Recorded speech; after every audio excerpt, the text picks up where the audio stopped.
Good morning, everyone. My name is Davidas Česnas.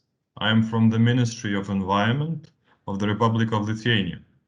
I, together with my colleague Daria, she will present herself in due course, will be moderating today's conference/seminar, Sustainable and Green Transformations of the Resource-Intensive Industry Sectors. As you all know, this event is being organized during the Lithuanian Presidency of Council of the Baltic Sea States.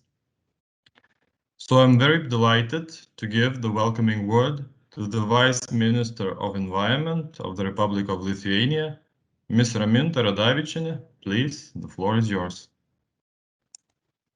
Good morning for everyone.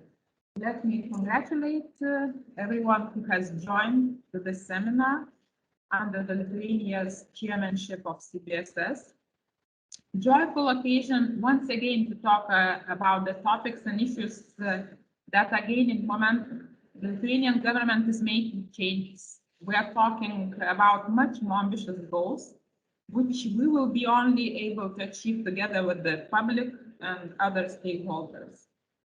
The circular economy is one of the most important tools for achieving the long-term and ambitious goals of climate change and sustainable development. We have made the progress in waste management in 10 years. We're reducing waste landfilling for more than 3 times. Step by step, we are increasing recycling rate. However, the model of a linear economy still prevails in Lithuania. Raw materials are not returned to the circle of the economy. The circularity rate is low. Therefore, we have set ambitious goals. The level of circularity in 2024 will reach the European Union average, and in 2030, no more than 5% of municipal waste will be disposed in landfills. The transition of climate neutral circular economy requires a new approach to the use of raw materials, product consumption, the emergence of new business models, innovation, and digitalization solutions. We need to think strategically. By creating policies, setting requirements, and planning financial instruments, we will create the right conditions for the investigations and implementations of innovative solutions, raise public awareness of the circular economy, and promote sustainable consumption. Close cooperation between public authorities, business, academia, and society is crucial to tackling the challenge of the circular economy, and this year we will conclude agreements with business and academia on waste prevention, including reducing the use of disposable plastic products and promoting the use of secondary raw materials. We can also be proud of good examples of Lithuania, which are known all over the world. A major breakthrough in promoting the awareness and sorting of the population was the system for returning the deposit of disposable beverage packaging in 2016. This system exceeded all expectations and is currently collected and disposed over 90% deposit packaging. Another example is the well-known startup Indus. It is the platform that promotes the use of used clothes and accessories, as well as reuse station that promote the use and sustainable use of items. So thanking the organizers and all the experts for sharing useful experiences. I wish all participants to have an interesting day and meaningful, fruitful discussions. I have no doubt that at the end of the day, we will have new ideas to complement our strategies and plans. So thank you again and have a good day.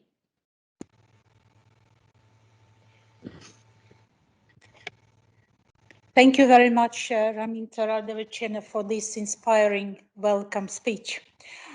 My name is Daria Ahut, and I am working at CBSS Secretariat, and I am a senior advisor for priority area, sustainable and prosperous region.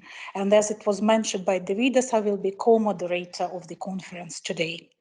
I'm very pleased to give the floor to the Secretariat Director General, Mr. Grzegorz Poznański, for the welcome speech on behalf of Council of the Baltic Sea States. Thank you, Daria. Dear Madam Minister, dear participants of the conference, partners and stakeholders, promoters of sustainable development in the Baltic Sea region. Warm welcome on behalf of the CBSS in Stockholm. This event is organized in the framework of Lithuanian Presidency in the CBSS Expert Group on Sustainable Development, a group that this year celebrates its 25th anniversary. In this place, I would like to thank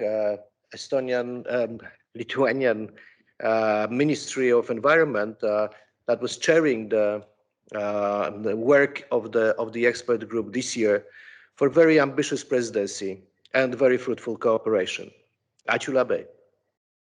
Dear friends, sustainability has been high on Lithuanian presidency agenda, focusing on achievable, practical, and visible objectives, especially in the field of developing green industry. This should enhance the visibility of our region and increase employment opportunities for young people within the companies where green solutions are stimulated and developed further. The sustainable development of the region is in focus of the newly drafted declaration, Vilnius II Declaration, to be adopted next week. Please follow the ministerial meeting to learn more about it. Definitely, we want to maintain the overall objective of the region to become one of the most sustainable, prosperous, innovative, and competitive regions in the world. The introduction of circular economy and increased generation, exchange and use of clean and renewable energy have significantly reduced the negative ecological footprint of the region. The green and blue economy is based on innovation, creates jobs, and ensures competitiveness. And that is the topic of the conference today: sustainable and green transformations of resource-intensive industry sectors. It is very much linked with the presidency priority in the CBSS Expert Group on Sustainable Development, which works following the guidance of the Baltic 2030 Action Plan, a vision for sustainable and prosperous Baltic Sea region in 2030. The question addressed today at today's event are the key for the future of our region: circular economy, green transition, engagement of private sector, and much more. It is also in line with the EU Green Deal and national strategies of the CBSS member states. Allow me now for a personal observation. We are the region of the Nobel Prize. Namely, we know that many of our today challenges cannot be solved without innovative, forward-looking, even groundbreaking scientific discoveries and contributions.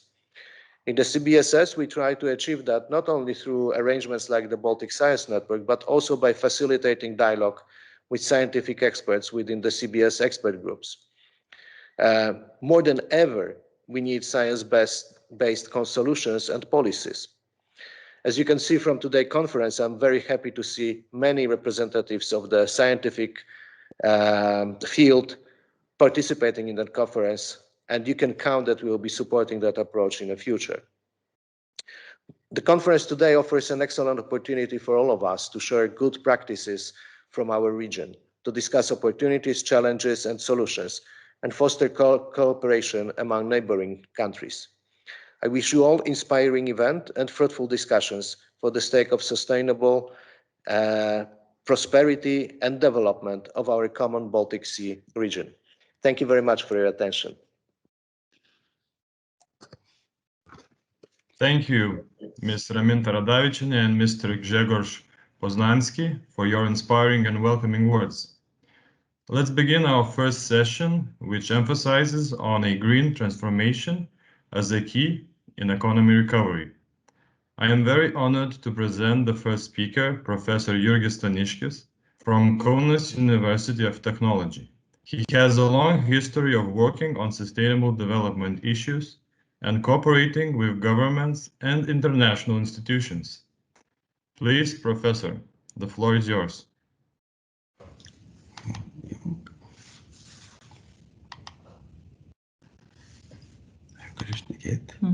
Thank you very much. Good morning. First of all, I would like to thank you for the invitation and the possibility to present some insights on global sustainable development from independent group of scientists.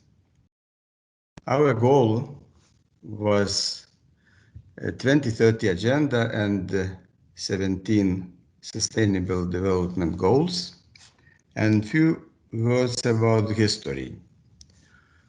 In 2016, during the summer United Nations High-Level Political Forum, member states requested the creation of an independent group of scientists in order to draft Global Sustainable Development Report.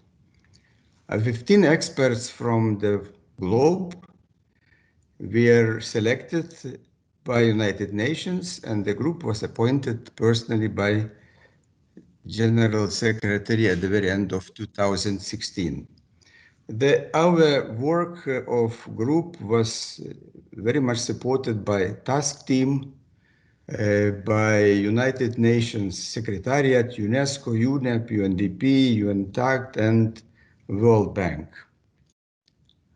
And the scope of report was to present the state of global sustainable development, provide lessons learned, emerging issues, trends, and actions, and to generate integrated approach and some policy options, having in mind three dimensions of sustainable development. And the report has a global, regional dimension, and as well countries in special situations are included as well. Here is the group. I am proud to tell you that the Baltic Sea region was presented very strongly. We were three in the group: Professor Catherine Richardson from Denmark, Eva Furman from Finland.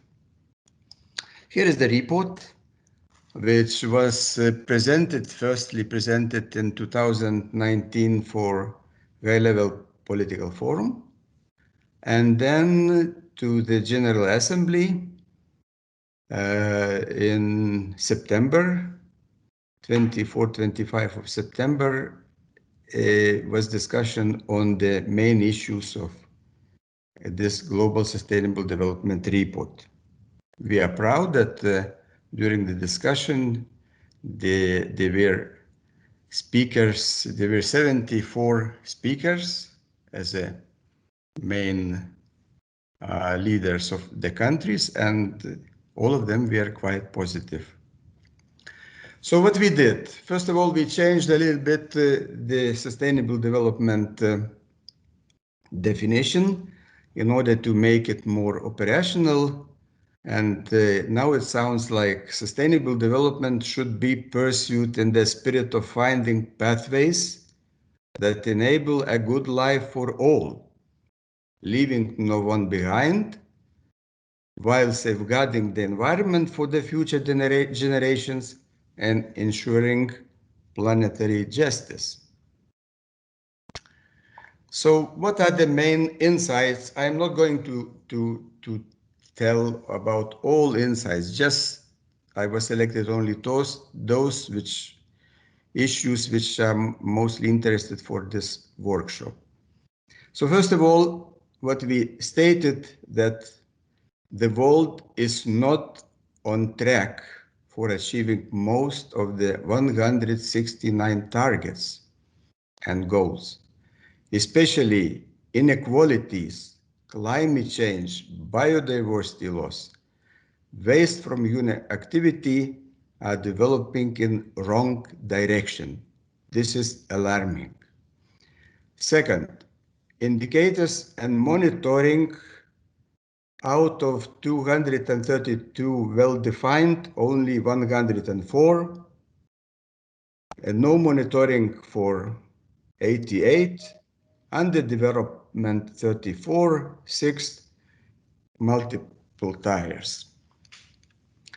And we state that the only way to make progress on a given goal targets is to take positive synergies with other goals while resolving negative trade-offs with others. The approach to the global sustainable development consists of two levels. It comes from system theory. First level is unsustainability reduction. This is necessary condition. And second level is transformations, structural transformations towards sustainability. This is sufficient condition. But what is important to state that unsustainability reduction measures doesn't lead to sustainable development. So the main insights, as I understood, the workshop is going to discuss circular economy, climate change, Green Deal of EU. So first insight about about circular economy. We say that we have to promote the transition towards a circular economy, including waste and planning approaches that emphasize waste prevention, as opposed to the end-of-pipe waste management. It means that circular economy shouldn't be based on recycling, because recycling, according to second law of thermodynamics, is never pays. So it would be good to rely more on methods like resource efficient and cleaner production, eco-design, industrial ecology, and so on, because prevention always pays. Another issue, since the key actor in circular economy is a private business, so it's difficult to expect that social problems will be solved. So it means that circular economy is very technical approach. Climate change. We state that progress of any goal depends on a range of interactions with other goals, either support achievements through co-benefits or hinder achievements through trade-offs. So it means that climate change shouldn't be treated as a alone goal, because there are huge, clear connection between climate change and human health, or between climate change and inequalities. Some scientists say that no, it's not a climate crisis, but a social crisis. And fighting inequality on every front and throughout multiple means must be understood as a central strategy in battle against climate change. It should be always in mind. Green New Deal. The Green New Deal was generated by a group of green economists in one cafe in 2008 in London, urging the governments to self-reinforce programs. It involves policies, new funding mechanisms, but what the Green New Deal understood at that time, that there is no point to tackle the crisis alone by alongside redistributing the wealth of the planet. And now we have this Green Deal was firstly, as you know, introduced in US. So far there are no results, but and in European green perspective. From my point of view, a Green Deal, European Green Deal is a bit too narrow, and it should involve structural adjustments needed as key levers to achieve the desired goals. With our opinion agrees German Environmental Agency, which in their report, they say that new approaches are needed in the governance of sustainability policy, in the economic and financial sector, in civil society involvement, and in science and innovation. What is extremely important for implementation of sustainable development globally is development cooperation for SD implementation. There are two types of development cooperation. Vertical, it's inside the country, it's science policy society interface. It means collaboration and learning at the national level. And horizontal is collaboration between countries, among countries, and between donors and beneficiaries. We have to change company's mission. David Packard, many years ago, stated that many people assume wrongly that the company exists to make money. While this is an important result of the company existence, there's no doubt, we have to go deeper and find the real reasons for our being. People get together and exist as a company so that they are able to accomplish something collectively that they could not accomplish separately. It means they make a contribution to the society. This is critical because nowadays companies' contribution to the society is minor. General insight. I'm going just to provide two quotations. Professor David Orr from United States, is a very famous expert on sustainable development. In Oberlin city, in the region, he managed to really implement sustainable development as we understand today with 3 dimensions. What is he saying? Most progressive economists believe that the free market economy can be remodeled as a green capitalism without reforming its fundamental assumptions. A smarter, circular, solar-powered economy would offset the negative aspects of institutionalized greed, perpetual growth, and consumerism. A few smart adjustments at the margin, a policy shift here, better technology plus a change in taxation, and voila, sustainability. This is not true. Most of the proposed changes would be an improvement only of necessary condition, but not insufficient sort. I mentioned in the very beginning that necessary condition, only implementation of necessary conditions doesn't lead to sustainable development. And this is mine. I think that we have to be open, stating that future problems can't be solved within traditional paradigm of economic growth and reliance on technology, and by specific policies to attenuate the most unethical behavior and nudge consumers, firms, and workers in the correct direction. It means only calling upon people to behave right within wrong structures. So structural transformations are the key issue for global sustainable development implementation. The report, The Future is Now, Science for Achieving Sustainable Development, can be found on this webpage.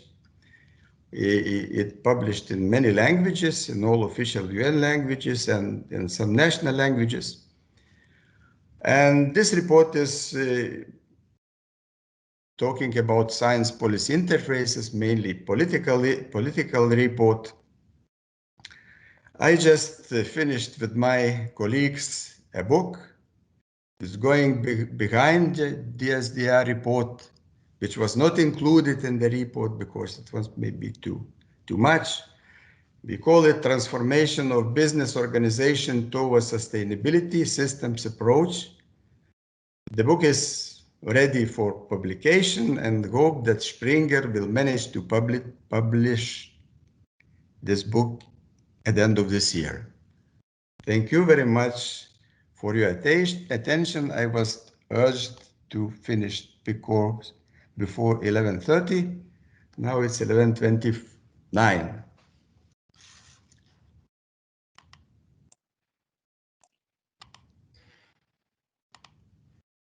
Thank you, Professor Staniškis, for the global perspective and these very valuable insights.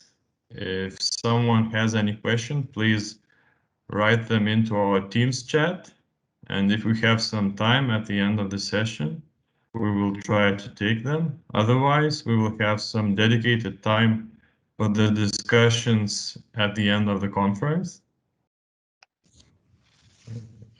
Now let's move to our next presenter.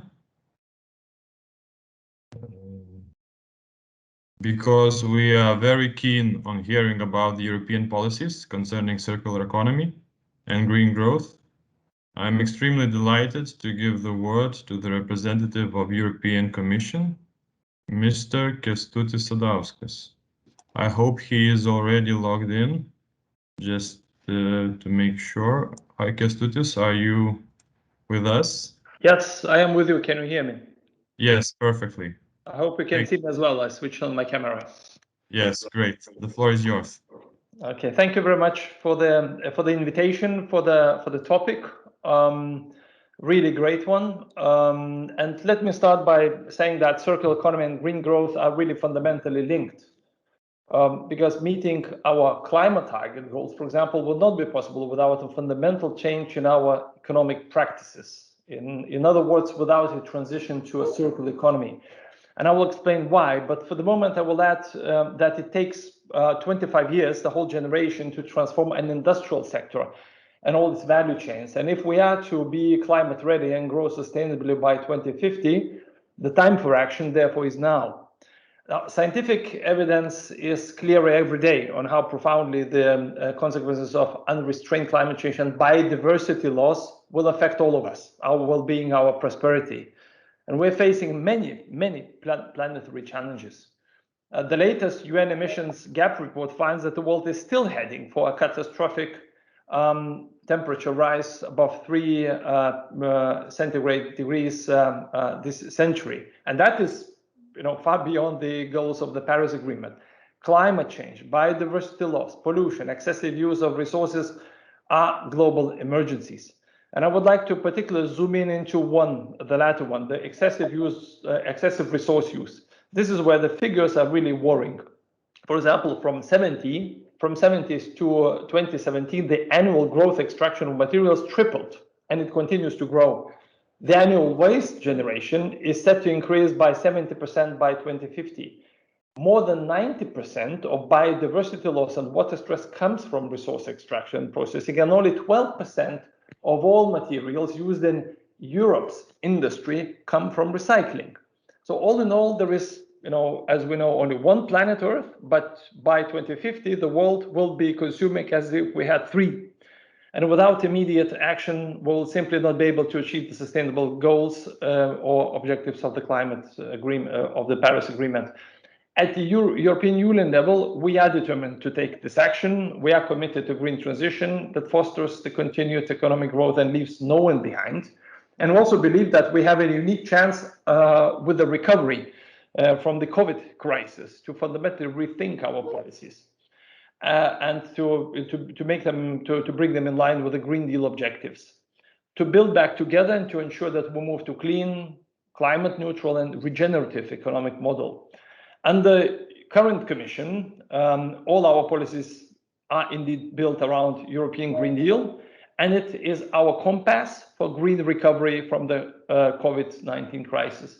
The Green Deal is a systemic response. It it is critically important to underline that it is not only about climate or energy, but it's also about biodiversity, it's also about pollution, social equity, and resource depletion. And neglecting one or any of these aspects will hamper the efforts on the other aspects.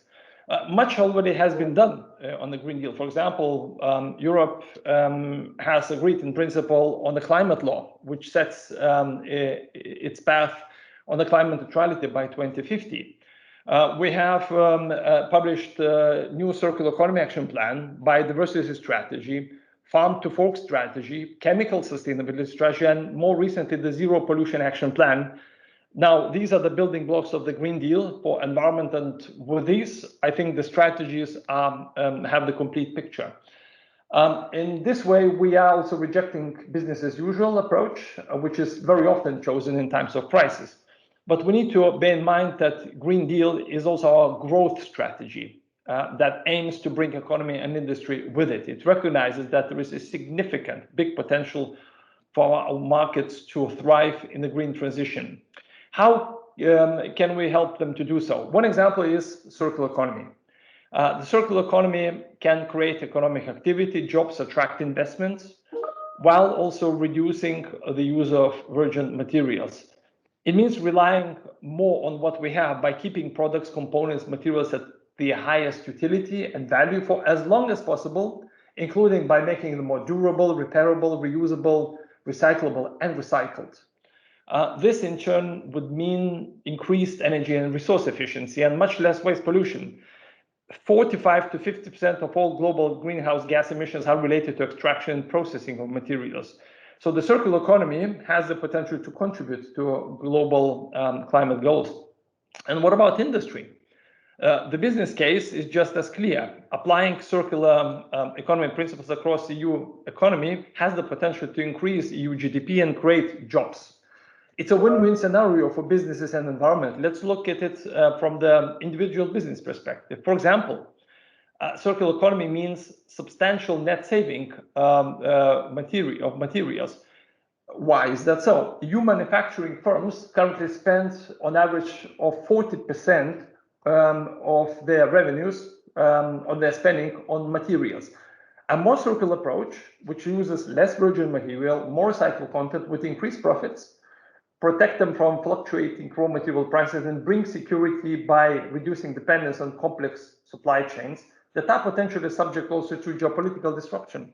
Circularity also means new business opportunities because more innovative business models become possible based on the relationship with customers, with customization, and also sharing and collaborative economy. It also creates new employment opportunities because a lot of circular business and parts of the value chain are quite labor intensive, be it recycling, repair, remanufacture, refurbishing, reverse logistics. They all require specialized skills and offer enormous job potential. It is also clear that the circular transition makes good business case. Indeed, it ties in with the findings of this year's global risk report of the World Economic Forum, which said that out of 7 top risks for the economy, 4 relate to environmental degradation and climate change. Companies willing to embrace this fact and engage in a transition in order to be first movers, to gain competitive advantage by leading in an expanding market. Last year, the Commission's Circular Economy Action Plan set out how the Commission plans to support reducing our consumption footprint and doubling Europe's circular material use in the coming decade. And we'll do this by changing how we produce, how we consume, by preventing waste in the first place. The circular plan, addresses key product value chains. Among these are plastics, textiles, construction, and food. And I believe that they are absolutely relevant for the Baltic Sea state region. The circular plan also announced legislative initiatives to empower consumers to tackle false green claims, to put circular electronics initiative forward, and also to publish a strategy for sustainable textiles, and also revise number of pieces of law, for example, on cars, on packaging, on many others. In addition to the above, there is one flagship initiative, which is Sustainable Product Initiative, for which a proposal is planned towards the end of this year. it will aim to make sustainable products, services, and businesses models the norm, not exception, but the norm, and transform the consumption patterns so that no waste is produced in the first place. We will build on the success of the existing Eco-Design Directive and will apply it to a wider range of the products. As part of this initiative, we will consider measures to increase recycled content in products, improve durability and repairability of products, reduce their carbon and environmental footprints, and do many other things. We'll focus on design of products. Why? Because 80% of the product's environmental impact is determined at the design phase. For that, there is a public consultation that's ongoing. If anybody is interested in reading and contributing, you are very welcome to do this. Now, but even if the EU is convinced that circular transition is essential for meeting our climate and economic goals, it is not blind to the fact that industry will require support to make this transition. That is why European Green Deal has been backed by the largest package ever financed through EU budget. It's called the Recovery Package. It has Green Deal at its heart. It's a one-in-a-generation opportunity to deliver green economy recovery. The Recovery and Resilience Facility will finance the bulk of the recovery measures with 750 billion euros raised in financial markets starting from this year until 2024. And 37% of the recovery expenditure will go to the European Green Deal's objectives, such as climate or biodiversity. Our financial package for the economic recovery highlights that to build resilience, create growth and jobs, investments in key green sectors are needed. And that entails investments into circular economy, clean energy, climate-proofing, sustainable food. And of course, at the heart of it is the principle which we call do no significant harm, meaning that all reforms and investments by member state as part of the fund must comply with this principle in order to avoid any negative impact on climate or environmental objectives. But if we want the transition to work, we'll also need market signals and economic incentives. So we need green stimulus packages also within countries themselves. And we need to see finance channeled to sustainable projects. That's why the financial sector could also play a more decisive role here. Or often there is lack of information about what sustainability actually really means. So here too, the Commission will act, and this year will launch a renewed strategy for sustainable finance. There is one reference point that you may have heard, which is called your EU taxonomy. It is designed to help companies and investors to identify green activities, show the investors where the green investment opportunities are to be found. And we're also completing this with a corporate sustainability reporting directive, revising the old non-financial reporting directive and changing the corporate reporting framework altogether. We want to see better information in terms of quality and quantity to help investors assess the impact companies have on nature, and also to identify the exposure risks in this area of sustainability. So we are now at a critical moment for the post-COVID, for circular transition, and now, of course, the time for action. And that's why I'm really pleased to see that Lithuanian Presidency of the Council of the Baltic Sea States has identified sustainable development, especially in the field of developing green industry, as one of its priorities. The Baltic Sea state region is very well placed to be the test bed for circular transition, in particular in the value chains that you have for textiles, for food, construction, for plastics, where the businesses, your business representatives could really make a huge difference by adopting circular economy approaches, technologies that increase recycling, use secondary raw materials. If they lead by examples, others will follow, and they will get also the benefits in the market. And this region also is all the more interesting because it's also a test bed with that combines EU and non-EU countries. Such joint efforts extended within and beyond EU borders are exactly what is needed in these times. There will be other high-profile initiatives that will be coming out by the Commission. But overall, we are very happy to see that you are on a good track, that you're interested in this, and I can promise you that the green transition and especially the circular economy is really a no-regret investment, if only it's really the imperative and probably the only way out for our today's troubles. So all the best in the discussions. Really, thanks a lot again for invitation, and all the best here.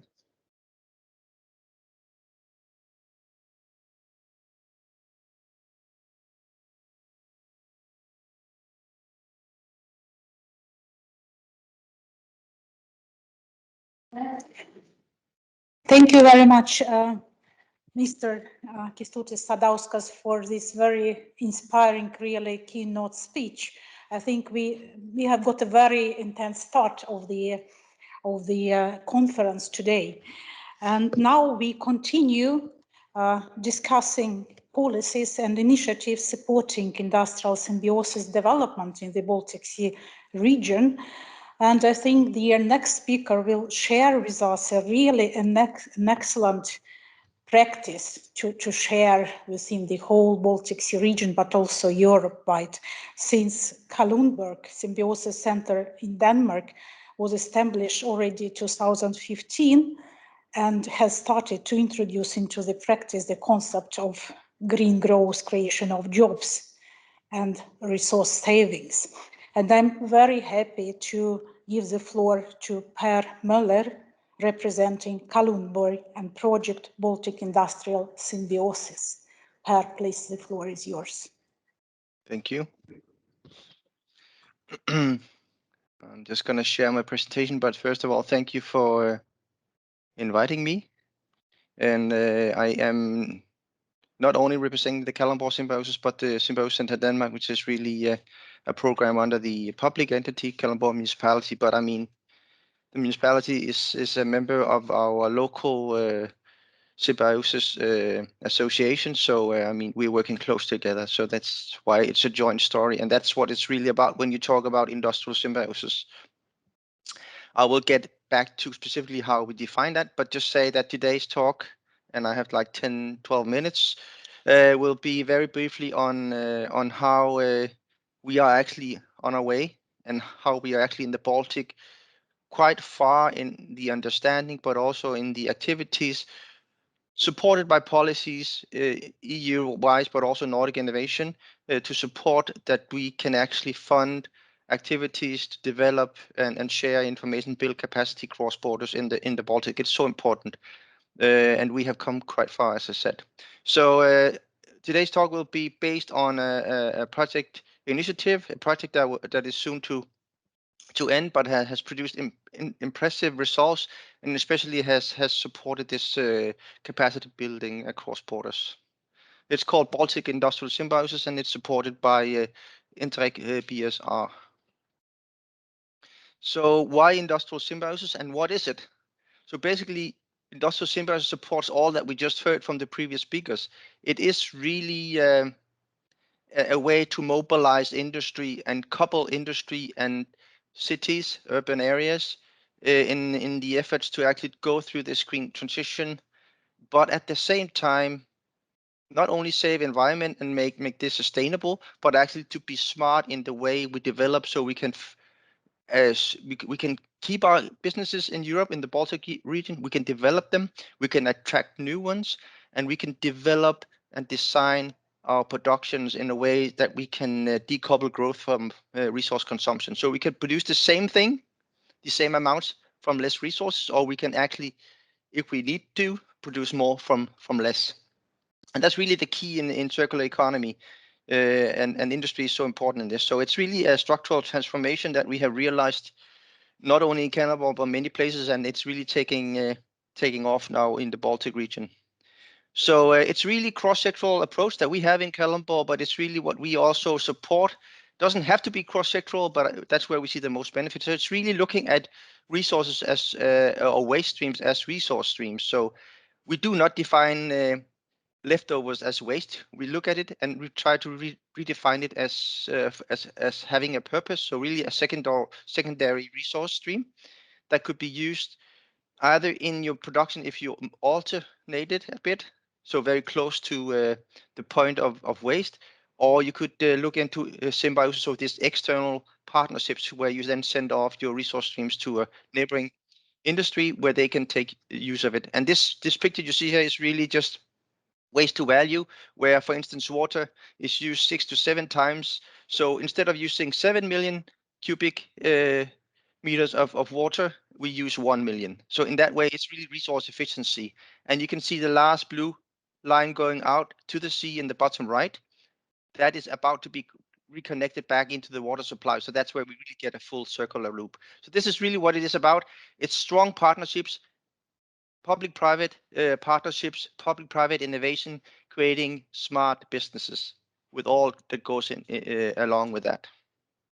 So it's really fostering development, but in a green way. The Kalundborg symbiosis is kind of the flagship, the role model, but there's many things out there. I'm not going to go much into the detail here because the time doesn't allow, but just say this is the live cases, and there are many more out there. So this is not rocket science. It's just working together. That's basically the difference. Outside your fence. So why the Baltic Sea region? Well, yeah, we are strong there, but still there's much to do. In terms of industrial symbiosis, the Nordic countries are very strong also. So the best examples ever found still is from the Nordic Baltic area. But we still lack a few regions to catch up. So that's what we try to do in this project and other activities. So really to build capacity and look at the real life cases and share those to actually accelerate this transition.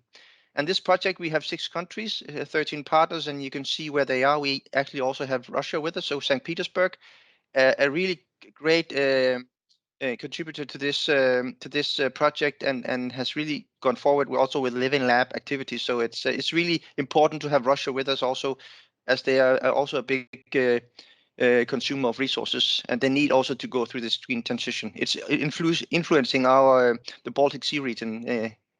Also quite a deal. So what is so important about this project? Well, it talks into the policy of set out by the EU, but also the programs supporting the EU legislation and policy framework. So it's really this green transition and the climate change, job creation, and doing this in a sustainable way.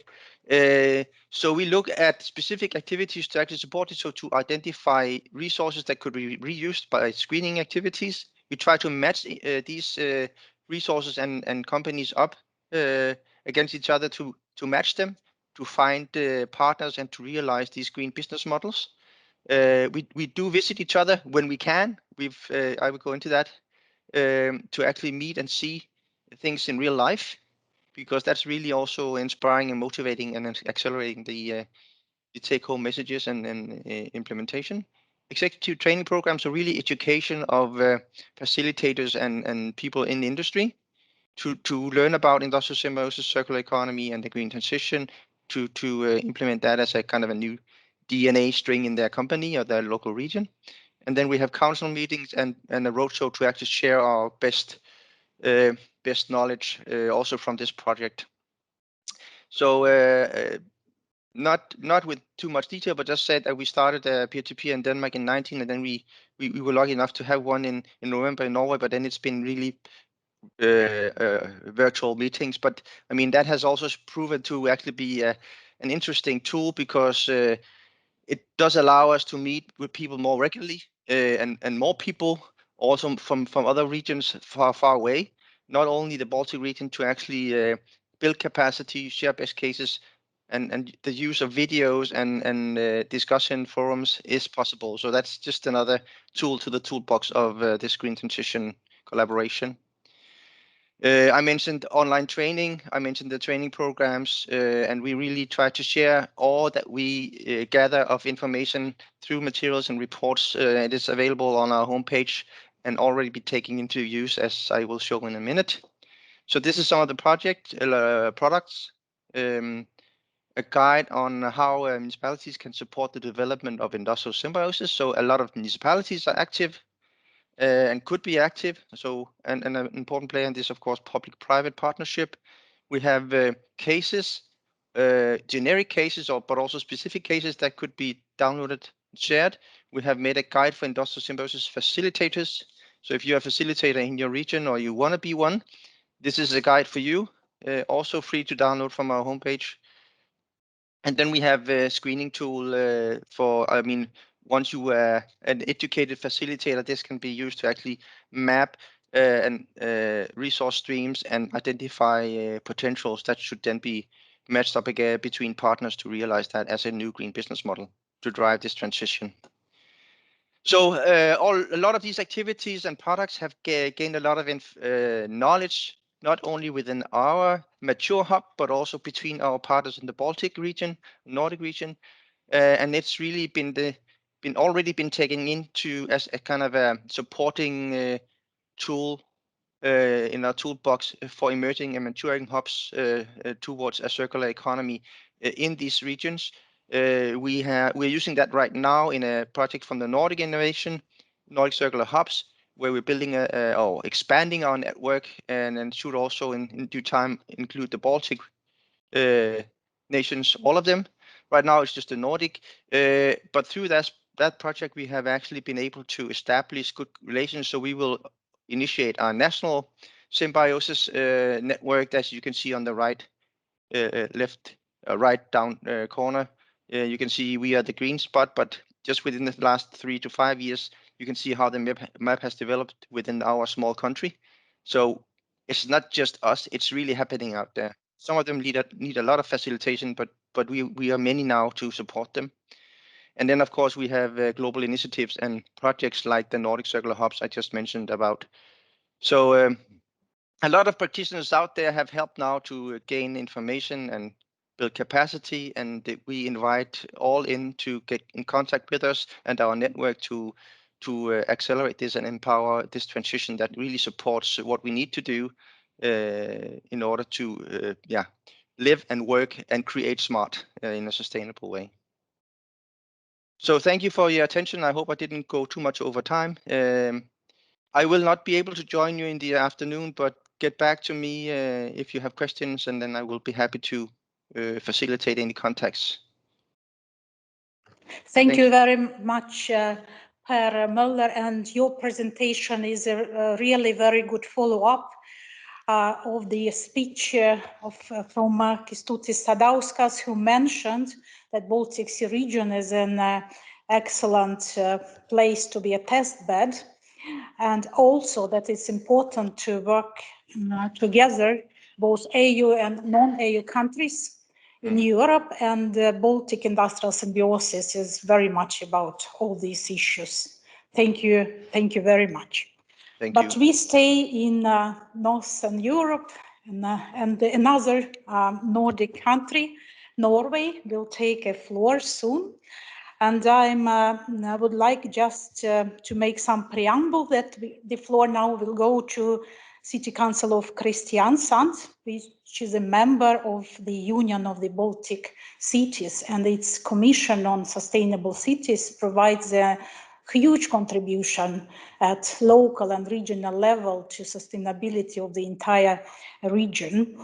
And Mr. Jurgen Christensen, UBC Vice President, will talk us about this local and regional perspective and how authorities work with polluting industry with regard to environmental cleanup, green transformation, innovation, preservation of workplaces, but also how to maintain competitiveness at international markets.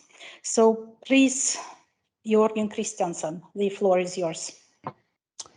Thank you very much, and dear all of you and dear CBSS, it's truly a great honor for me to have this opportunity to speak at this webinar. And if you give me a second, I will just get this little presentation I have. Can you see the presentation? Yep. We do. Yep, I see that we are a little bit behind schedule, but hopefully I can reduce it a minute or two. We'll see. Yeah. As I already said, my name is Jurgen Christensen. I'm councillor of Kristiansand, the city of Kristiansand, and I also used to be the vice mayor of Kristiansand for 8 years, and I also being the vice president of UBC. I've been given 10 minutes speaking time, and I'm going to use my speaking time on 3 different subjects. First of all, I will introduce UBC. I know many of you are well known with the UBC, but just a brief, quick introduction about UBC, and then a little bit about our Sustainable Cities Commission. And then I'm going to use most of my speaking time to speak about shore power and how we can electrify the cruise industry. And finally, at the end, I will introduce a company called the Glencore Nickel Factory. They will speak later today, and hopefully I can give you a little teaser about that. But firstly, just a minute about UBC. This is the Presidium, and we already had representatives from Kaunas earlier today, and the president of UBC is from Kaunas, and we have vice presidents from Finland, from Poland, Norway, and Russia. And it's 10 different countries, 7 different commissions, and one of those commissions is the Sustainable Cities Commission that I will introduce in a minute. And we are about 80 different member cities. And the last member city that we got was Hamburg in Germany. So a few words about our Sustainable Cities Commission. Since this is a seminar about sustainable and green transformation, I thought it would be good to introduce this commission. And I also know that many of you know this commission. Turku is the secretariat is hosted by the city of Turku in Finland. And they also have an advisory board with 15 different experts from our member cities. And it's also a very, very active commission. And as you can see here, the commission, they have run more than 90 different projects throughout the years, and they organize expert seminars, conferences, and policy meetings. And they also, as stated here, they coordinate our cooperation with the CDP. And it's just amazing to see how many projects they have taken part in. And they are experts on this field of green transformation, of course, but they're also experts in getting money from EU and Interreg funding. So that's good. And they are open for business. So if anyone here listening would like to talk to them, please feel free to get in touch with them. Okay, that was a short introduction, 2 minutes about UBC and our Sustainable Cities Commission. Then I would like to switch subject. Then I will use most of my speaking time to talk about shore power and why shore power. This is a pretty big cruise ship, as you can see, hopefully you can see on the presentation. One cruise ship like that, they use the same amount of energy as 2,000 standard apartments. So they use a lot of energy, but they also pollute a lot. And my main message today is that the industry must be pushed towards a greener world, and hopefully also in the future ships like this will use electric engines and so on. That's at least my hope. And here is also a picture from Christensen, and we do not get the largest container ships to my city, but the largest container ships in the world. They emit the same amount of sulfur and nitric oxide as 50 million cars. It's just incredible how much they pollute. So yes, they pollute a lot, and the fuel that ships like this uses, they contain up to 100 times more sulfur than regular fuel. And many of these ships are lying in the center of our cities. And when they are at harbor, if they don't have electric power, then they pollute a lot. And this is about our breathing air and so on. So UBC, we have been occupied with this, and we made a statement that UBC underlines the importance of green energy and reduced emissions within the cruise industry. And the last statement here, that we recommend the development of international regulations and framework concerning the implementation of shore power to cruise ships within the Baltic Sea, English Channel, and so on. You can see what's written there. And what have we done so far? Well, I've been traveling around doing presentations about this. I was in St. Petersburg, and we have been working about this in Brussels and also in Poland and towards Baltic ports. And our harbor, they also been traveling a lot in Northern Europe to talk about this issue.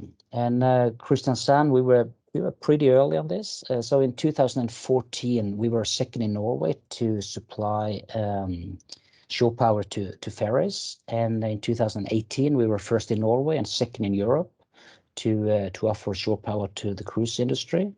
And hopefully, as far as it seems, next year in 2022, we will also supply shore power to container ships. So that's something we'll really look forward to. And as already said, many cities have problems with breathing air in too high levels on different gases. So this is something we have to do something about. And a few words about the cruise industry. The cruise industry isn't very big. If you look at the numbers, there are 320 cruise ships globally, and they transport 26 million passengers. And they emit 38 million tons of CO2 per year, which is only 4% of the global maritime activity when it comes to CO2 emissions. So, but it's the whole industry. It's the cruise industry. It's the cargo. It's container. It's everything. So, but we have to start somewhere. And the main point here is bullet point number 2. There is a lack of international regulations and standards on this. And the main message is that we must push the industry on this. This is, if you can see this article here, this is an article from a Norwegian newspaper, and it says ports without shore power will be losers in future cruise ship market. And that's definitely something I believe in. Well, it's one thing to have shore power for the cruise ships, but also we must push the industry to have engines that are electric and so on. And already now in Norway, we are seeing some ferries that are going on electric. So that's definitely happening. But what's next? Well, we want EU to make common legislation and laws for this for the whole of Europe. And as I already said, we must push the industry. So my hope is that you who are listening today will help us in doing this and speak about this, and that we can make a change together. Okay, that was 6 minutes about that, and I will end my presentation with introducing another company called the Glencore Nickel Factory. And I hope you can see this picture. This is a part of the factory, and they are pretty big employer in my city, and they also produce 4% of all nickel in the world and 3% of all cobalt in the world, and they are the largest so far. There will be a new one in Sweden in next year, I think, but at the moment they are the largest nickel refinery in the Western world. And they will speak later today, and I will just give you a little teaser about them, because if you can see, this is just what nickel is used for. But this is a picture from our harbor. And in the 50s and the 60s and the 70s, you could not, and even late 80s and also in the 90s, it was not possible to eat any seafood from the harbor. But they did a marvelous job to try to fix this, both fix the things they are emitting, but also trying to fix some of the seabed and everything. So hopefully they will speak a little bit about that later today. And they really did a good job for our harbor and for the maritime life. So that's really good. And yes, just to give you like a teaser about what they're going to hopefully will speak about later today. So I guess that was my 10 minutes. So thank you very much. And if you have questions, you can feel free to send me an email or send something to the secretariat in Gdansk. And how can I? Yeah.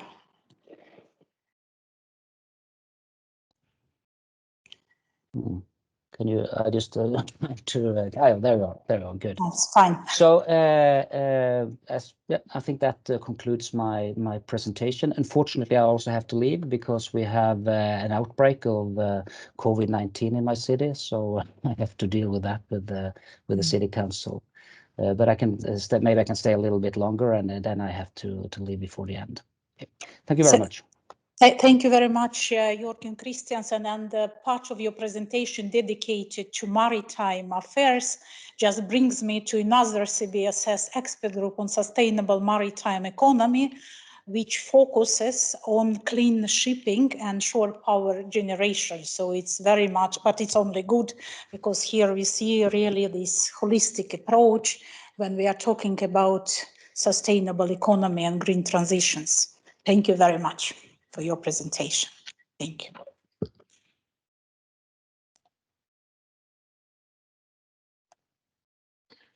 I thank all the presenters of the first session.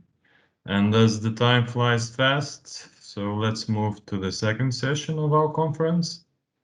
It is dedicated to the success stories and challenges of businesses. We will hear very interesting presentations how big businesses and young entrepreneurs are contributing to the sustainable and green transformations. The first speaker is from a well-known business organization that is looking to the future and planning some serious changes. I would like to give the floor to Ms. Sala Ahonen, a Vice President at Neste Corporation. Thank you. Delighted to be here. Thank you for inviting me. I'm trying to be really quick, but just scream if I go too much over my allotted time. It's been so interesting to hear some of the presentations today because I think they actually talk about the same thing that I also want to talk about.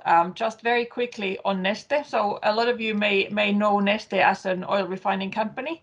We still are, but we are much more than that today. We are much more focused on the renewable side of the business. And last year, 94% of the profits came from the renewable businesses. So not just renewable road transportation, but also moving on to renewable aviation, which for me is really exciting, given that there are very few solutions for that industry, and then also renewable polymers and chemicals. As I said, a lot of you may know Neste from way back when it was founded. So Neste was founded in 1948 with the purpose of securing Finland's oil supply. And if we look at what Neste is today, you can see that it's been quite a transformation. And I think here we have the first really nice link to what has already been discussed a lot today is how important innovation is. So the transformation is based on innovation made in-house. We are a company where even today we have about 25% of the staff working with R&D, innovation and engineering. And already in the 1990s, there was a very clever team in our R&D unit working on how can we make diesel out of renewables, and they actually succeeded. But at that time, the company was not yet ready for the transformation, so they filed a patent in 1996, and then that was put aside. But then in the mid-2000s, if you remember, we had the previous big discussion on climate change. And also at that point, the company probably started looking at what does the future look like? And they made an enormously bold decision that instead of opening another oil refining line, they would start investing in renewable diesel production. And that was, around 2006-07. So really a long time ago when there was no demand for it because nobody knew that it existed. There was certainly no regulatory pressure or incentives to do that. It wasn't even that the market was ready for it. Nobody realized that, we actually needed to then create market access for a completely new product. And then, as I said, last year, 94% of the profits out of the renewables. So it took a long time to build that business, but now is definitely the more profitable part of the business. And we believe that this is only the beginning of the transformation journey of the company. So we are also looking at processing more than 1 million tons of waste plastics annually from 2030 onwards. We are also looking at moving towards 100% renewable raw materials by 2025. Last year we were at 83%. We are looking at how can we help our customers reduce their greenhouse gas emissions. And beyond that, we are also looking at how can we reduce our own greenhouse gas emissions, because we understand that while what we are serving others is helping them, we also need to take a look at our own emissions and work on those as well. And I think a really nice way of summing up the transformation is that when I said that, when we were founded, the purpose was to secure Finland's oil supply. And today, the purpose of the company, the reason why the company exists, is creating a healthier planet for our children. And this is really something that I believe everybody in the company can cite in their sleeve. This is something that we really very much believe in. We are very much a purpose-driven company.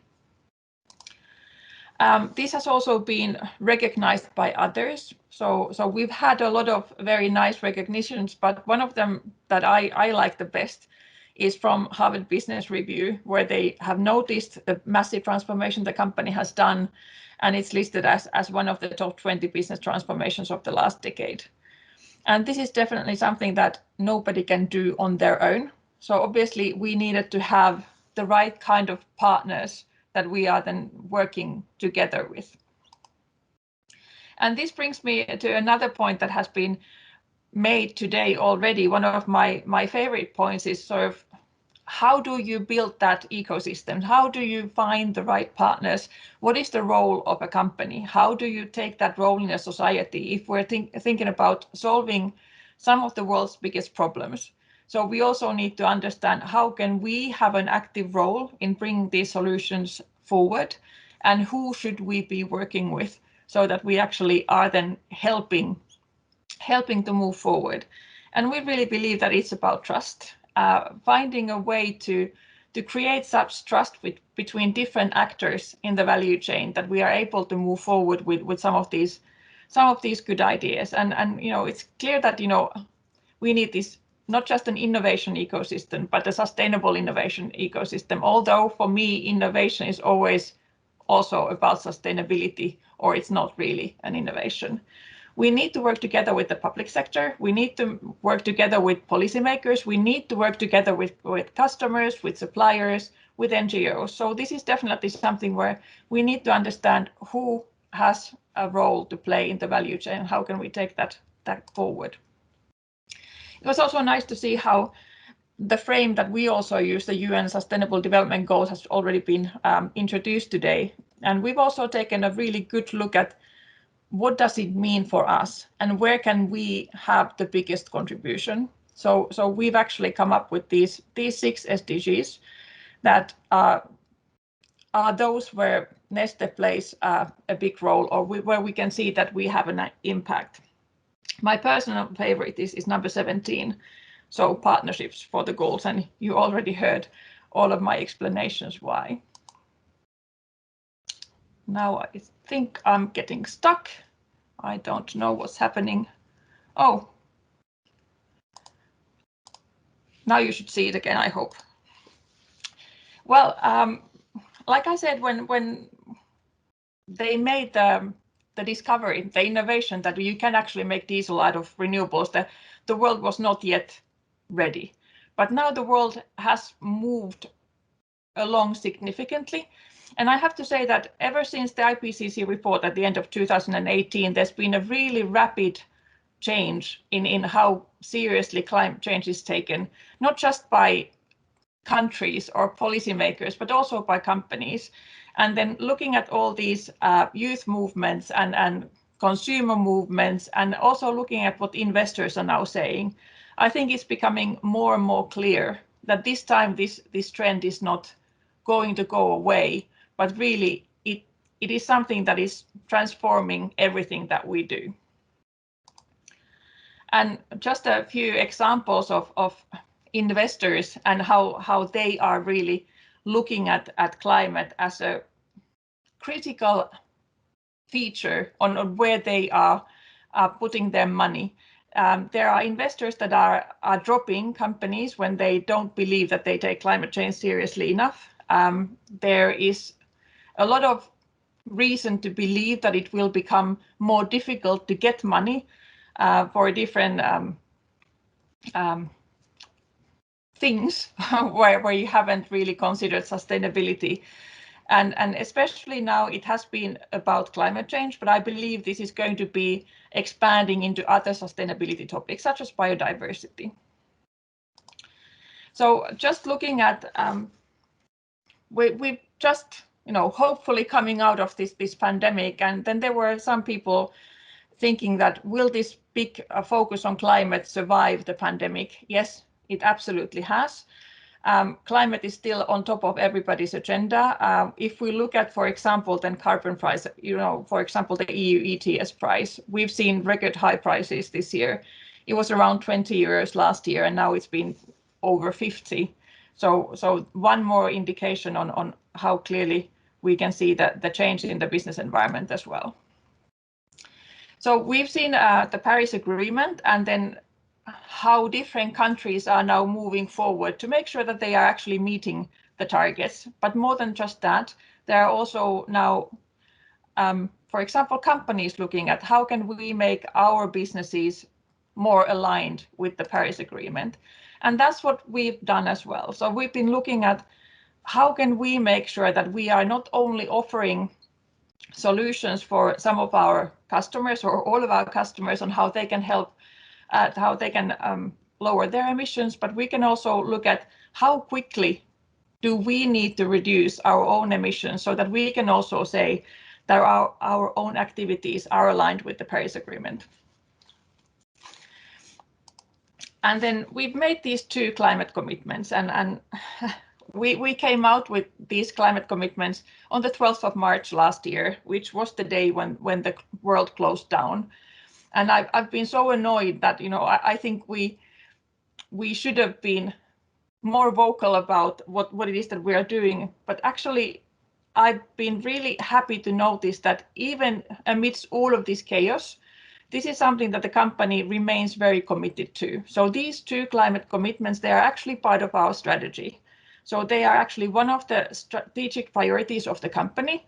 So we are moving forward no matter what. So we are committed to reaching carbon neutral production by 2035, and we will help our customers reduce their greenhouse gas emissions by at least 20 million tons annually by 2030. So what we call our carbon handprint is the helping our customers, and and the higher the better. And what we call our carbon footprint is reaching carbon neutral production by 2035, and then obviously the lower the better. So what does it mean? We're still in oil refining as well as making these renewable polymers and chemicals and fuels. It means that we need to really look at where do our emissions come from. So that's what we've done. We've looked at every single detail to understand where can we reduce and how can we reduce. So now we have around 80 different initiatives that we're moving forward with. But we can't do it as a sustainability project. So this is very much something that the whole company needs to be working on, which means that we need to ensure that we have everybody working in the company who knows about what is my role in reaching these targets. We need to understand also what does the outside world need to look like. So if we are making these massive investments in lowering our own emissions, then we need to make sure that the policy environment is also supporting these kinds of activities. We need to keep aware of how well we are aligned with the Paris Agreement. And then we need to also understand that at the end of the day, we won't be able to get rid of all emissions. So we need to understand if we want to be carbon neutral, then there will need to be some really credible, sustainable compensation methods as well. So what we've done so far, for example, we've completely changed our investment processes. So when we go to our investment committee and we have these criteria on how do we move forward with certain investments, well, now every single investment needs to show their greenhouse gas emission impact. And we've also introduced an internal price for carbon so that it makes it easier for those projects that are helping to meet with our climate targets to move forward. We are looking at all these different technologies that are out there and understanding that not all of them are mature enough today to be taken into use. So we have started looking at how to pilot some of these technologies so that we would be able to scale them up before 2030, before 2035, so that we can actually count on those technologies and innovations as well. We need to look at different ways of reducing energy efficiency, or actually increasing energy efficiency and reducing use of energy. We're looking at how can we bring more renewable energy sources, for example, in steam and hydrogen supply. So there's so much to be done, but it's so energizing as well. And it's great that we're working together with our innovation unit, with our production teams, with our business units. So it's really something that we are all working together on. And like I said, you need to have the right partners. So as much as we have clever people within Neste, we also need to understand that we don't know everything. So we have a lot of collaboration with universities and research institutes so that we actually have the best understanding available. We are also working together with smaller companies so that we can help scale up some of these solutions where they may have the best knowledge or the best technology in the world. And then also for those cases where we need to scale up quickly, we can work together with other big actors. For example, when we are hoping to scale up our use of renewable electricity. So we're working together with companies and to bring new renewable electricity sites to be available. So the handprint was helping our customers. So we have a number of different ways of doing that. So we're working together with, for example, the city of Oakland. This is a very nice story where actually we're collecting the waste cooking oils from the restaurants in the city and then turning that into renewable diesel that can also then be used in the city fleet. So making it a nice circular city example. We do a similar case with McDonald's in the Netherlands. So taking the cooking oil to make the fries and turn that into diesel that is then used in the logistics.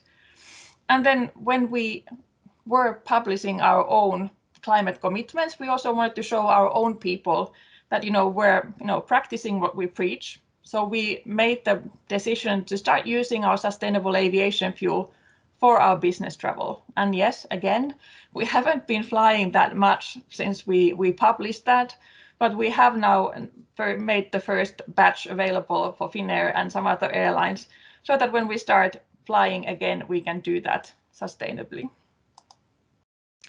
This is also something about scaling up. So first you need to pilot, and we've been piloting these different fuels, for example, with Lufthansa since 2011. Then finding out how can we make it available for new airlines, for new airports. For example, in Oslo, we had a very early start looking at different companies that have the infrastructure. So how do we build that partnership so that we have a possibility to scale it up, to have the fuel available in as many places as possible. And now also moving beyond Europe into the US, into Asia, etc. So really, from piloting to scaling up. Another example of how little we've been flying, but yet there have been some flying that has been completely necessary even during the pandemic. And it's been great to work together, for example, with JetFlight, which is one of these small business airlines that have actually also been, for example, doing evacuation and ambulance flights. And we are also very much there in the Baltic countries. Some of these examples also happening there, looking at how can we have an even bigger impact, and obviously we need to find more and more different collaboration possibilities. I'm coming to the end very quickly, don't worry. I just wanted to say that, really it's good to understand that these technologies are helping different parts of the industry, different industry sectors. So from road transport into aviation, and now also looking at off-road machines. And for example, on building sites, you can also use renewable fuels.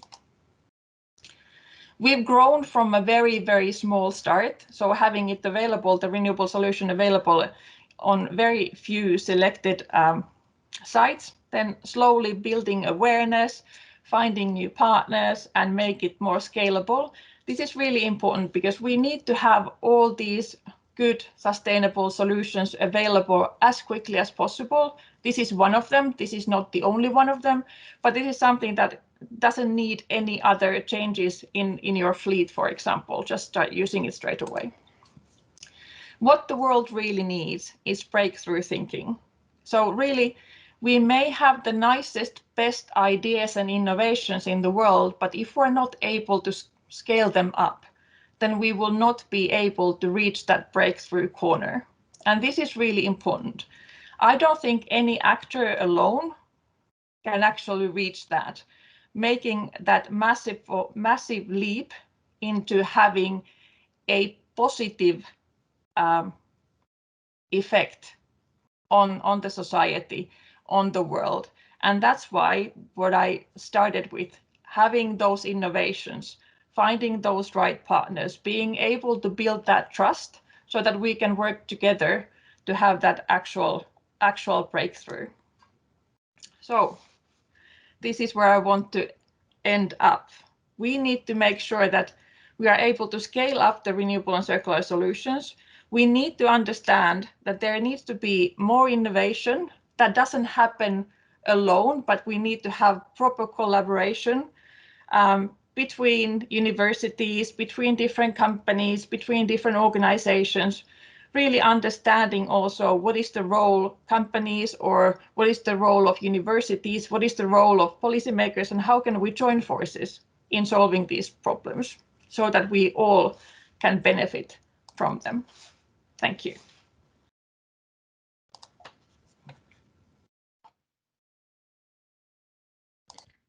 Many thanks to Ms. Sala Ahonen. Let's hope our other companies in this sector will follow the lead of Nesta Corporation. As time limits us all, I would like to ask the future presenters to fit into 10-12 minutes. Now I would like to give the word to our second presenter in this session, Mr. Grzegorz. He is from Okotech, a company providing intelligent solutions for the reduction of energy and resource consumption. Please, Mr. Ratian, the floor is yours.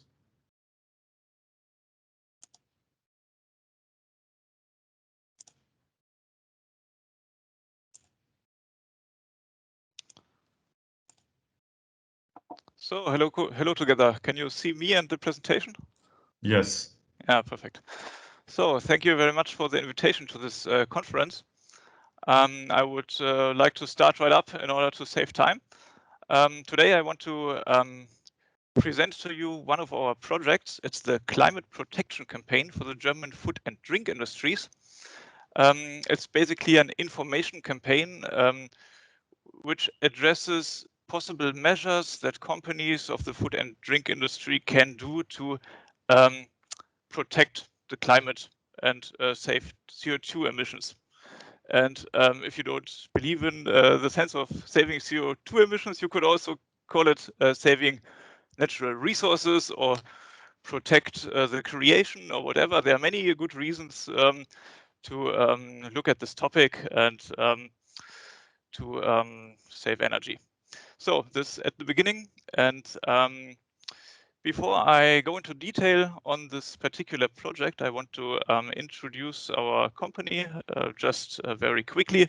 We are energy consulting company and a software company, and were founded in 1999. Since 2016, we belong to Veolia. Probably you know Veolia more from the water business or the recycling business. And we have 50 employees and are active mainly in the on-site consultancy of industrial companies. The business started in the 90s, mainly with the typical technical consulting. Probably you know it. Some kind of engineers come to the company and look at the processes and look at where are energy losses, where can we save energy. And we focus on a lot of supply technologies such as cold production or process heat or air pressure and all that stuff. Over time, the business more and more went into the direction of energy management, like energy management systems according to an ISO standard.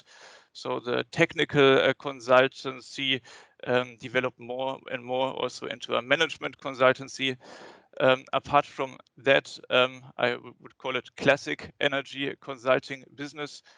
We also offer software called energy efficiency controlling, which allows companies to track their energy consumption, their energy costs in real time, and also do some statistical analysis in order to compare expected energy use with real energy use, so you can identify times of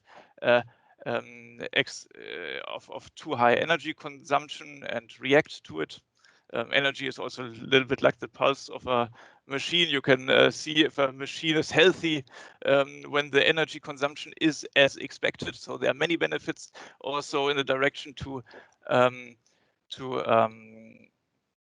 production safety and predictive maintenance. So there are many, many good reasons to look at energy resources and to save them. Well, from my point of view, the most important one is climate protection. So we do a lot of projects with different companies. Here are only a short list of companies we consult. Many of them you probably know. In the food and drink industry, the topic climate protection is very high on the agenda. You've seen many big companies publishing a climate policy and also declaring a climate goal like climate neutrality until 2040 or something.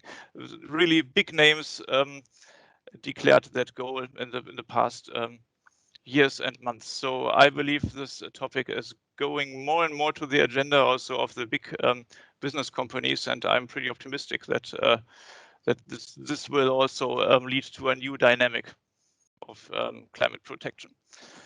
So maybe a few words to myself. I'm an industrial engineer and managing consultant at Ökotech.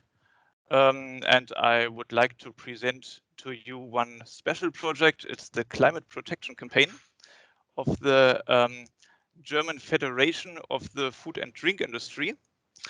And yes, I will try to be very quick. Apart from that project, we also carry out several Horizon 2020 projects and national projects. So we are also active in projects which are funded by federal ministries. In this case, it's the climate protection campaign of the food and drink industry.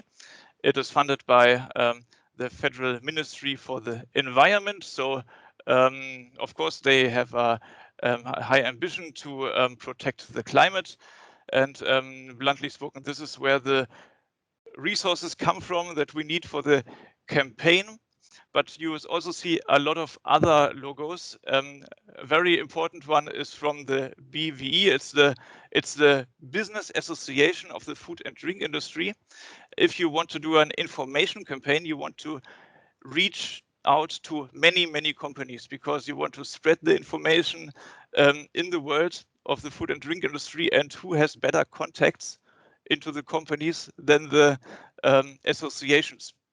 So the role of the association in this project is, of course, to distribute information, to establish communication channels to the executives of the companies.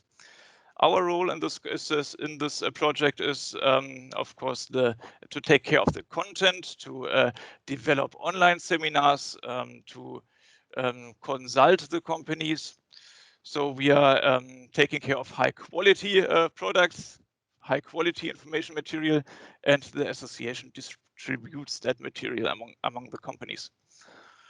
So what is the target of this campaign? We, when you look at the food industry, you could distinguish a lot of steps in production. Of course, at the beginning you have farming and that stuff, and then comes the nutrition industry, like processing products, and then it goes into retail markets and so on. We focus at this intermediate stage of processing the farming products. So we are looking at mainly at energy consumption, like process cold or process heat and all those energy intense processes. The campaign started at 4th November 2020, and it's funded by the German Federal Ministry for the Environment. If you want to have a look at it, there's the internet address. So how does it work? We have one big challenge. The big challenge is in the food and drink industry, it's 18 million tons of CO2 equivalent emissions per year. So that's a lot. The food and drink industry is one of the biggest industrial sectors in Germany. And our goal is, of course, to reduce that. And there are, of course, many different approaches you could imagine how to address that number of emissions. This campaign works by capacity building. Capacity building and raising awareness are the key contents of the campaign, and it works that way.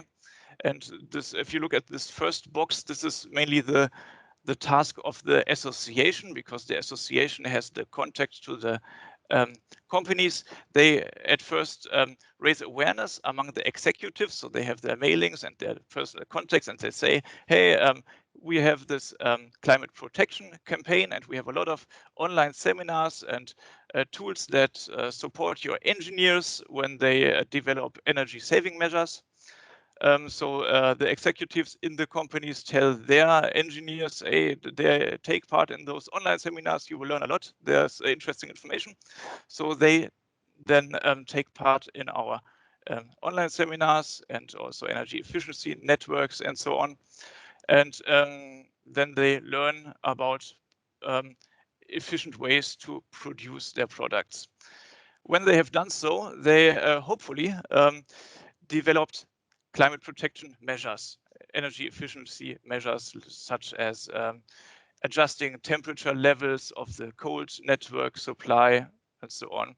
But if they've done so, they still need to sell it to the executives again, because the ones who decide about investments are not the engineers, it's the executives in the companies who decide about that. And engineers can very good develop very detailed technical information on a measure, but what the executives need are short business cases. They need the information in euros, and they need figures on present values of measures and payback periods. So we developed a tool which translates the technical input into the economic figures, into the investment figures, in order to make it easier for the engineers to present their measures to the executives. So in this way, we accelerate also approval and the implementation of the measures. If we look at all those boxes a little bit more detailed, how does the association address the companies? We go step by step. So we have a look at all those major topics which cause CO2 emissions in the food and nutrition industry. For example, it's process cold is a very important topic. You see it here, effiziente Prozesskälte is the German word for it. So what we do is do a one-pager. The association takes it and sends it out to the companies. It's like 10,000 companies they send it to. So we have a lot of participants in our online seminars. So then we go into detail with online seminars. It's like 1.5 hours typically. And then we focus at special topics like process code, or how to develop meaningful carbon footprints for products or for companies, and how to establish a systematic climate protection management system, and so on. The topics we address, you see here on the right side a little bit. It really addresses the whole production and supply technology. And yes, that's where engineers get more capacity. And in the last step, we offer a tool.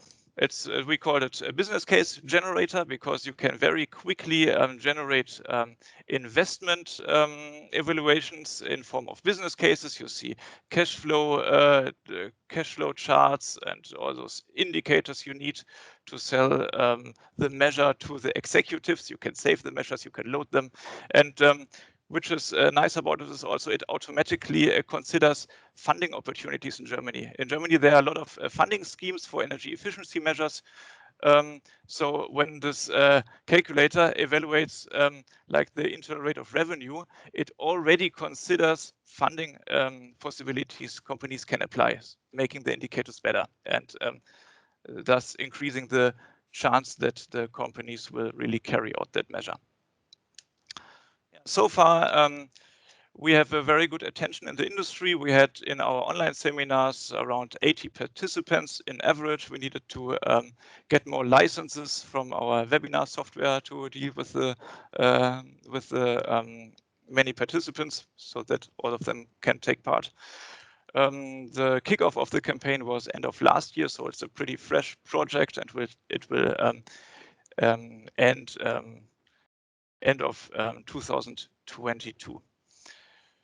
So thank you very much for your attention. If you have questions on that project, feel free to contact me or contact us. Here are the contact details. I hope I was more or less on time. And thank you very much for this opportunity.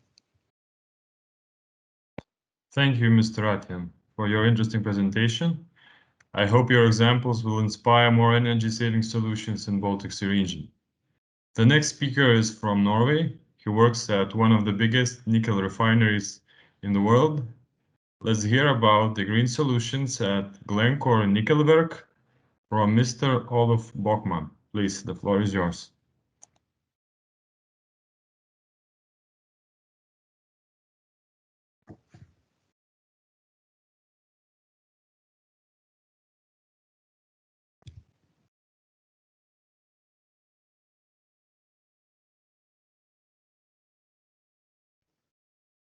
Okay. Can you hear? Yes, please go on. Thank you. Well, then I want to present Glencore Nikkelverk. Glencore Nikkelverk is a 111 years old plant located in close to Kristiansand in the south of Norway. And as Jurgen mentioned, we have a long history. As all of the old plants that have survived, we have over the years done enormous improvements in environmental impact and the safety. And today, Nikkelverk is one of the most efficient and sustainable refineries in the world, producing nickel, cobalt, and copper. All three metals are critical in the ongoing green transformation. And I will today focus on recycling and also energy conservation and the importance of international partnership.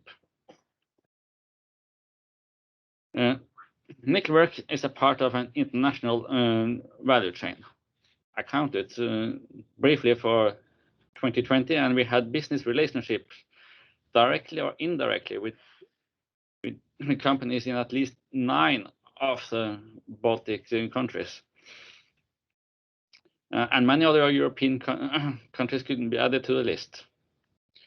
And the metal market is not limited to Europe, of course. We are an integrated part of the worldwide metal web. And Nikkelverk is also a part of Glencore integrated nickel operations. This starts with the mines and mainly in Canada, but other places as well. And in the mines, it's made a concentrate. The concentrate is transported to the smelter in Sudbury in Canada. They produce then a metal-rich intermediate, which is transported to Nikkelverk, and we separate all metals into the world's purest nickel, cobalt, and copper. Nikkelverk also processes intermediates from other sources.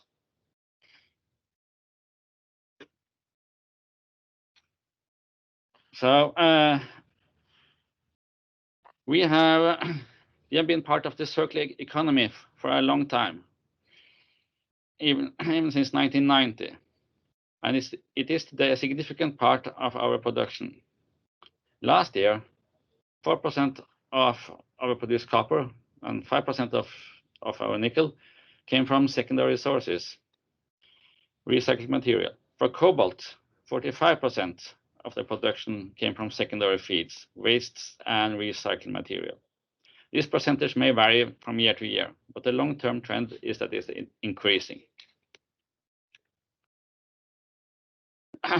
And recycling is also a significant part of the world's production of metals. Nickel Institute has calculated that based on 2010 production, about 68% of all nickel available from customer products is recycled back to a new life cycle. And we expect this to increase, and maybe the sky is the limit for recycling. However, there are some clouds in the sky. The amount of paperwork is also sky high. And the processing time for papers is longer than for the metals. It must be remembered that we are a part of a global market, and that the paperwork related to importing and raw materials is not an advantage when we compete with Asian companies. This is unfortunately because we have a very green process. Nickelberg uses about 550 gigawatt-hour hydroelectric power from the Norwegian grid. Our largest mine produces its own power by windmills.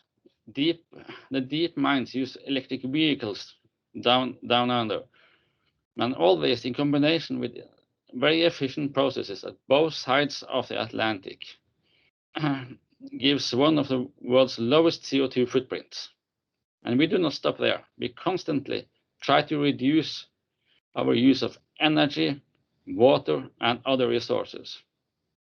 Nickelberg also support some excess heat to this district heating system in Christensen, and we use some of it in our own process as well. A new copper plant is under construction. It is based upon technology platform developed at Nickelberg. The process has been piloted for several years. And we expect that this new electrowinning plant will have the lowest energy consumption in the world. However, there is always a risk with new technologies. And the Enova has supported us to reduce this risk. When up and running, we believe that this will demonstrate a complete new green standard for copper electrowinning, and we plan to share. And again, I want to highlight the importance of partnership. Both the development of the technology, different items in it, and also the construction and building of it is done together with other partners. I think it's about from 20 different countries, mainly companies, but also universities. So thank you for your attention.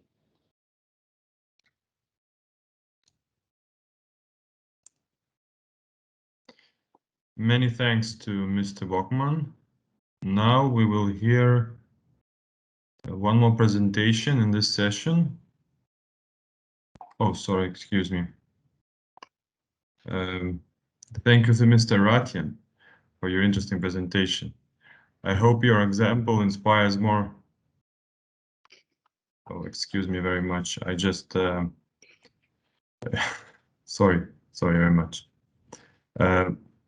Yes, we heard Mr. Bachmann, and we will hear one more presentation, after which we will have a break. And now let's hear Mr. Gediminas Judzentas, who is a Director of Marketing and Sustainability at AUGA Group. Please, Mr. Judzentas, the floor is yours. Good afternoon. I would like to present the story of our company, the story in agriculture and food production. Let me share you some slides. Just 1 second.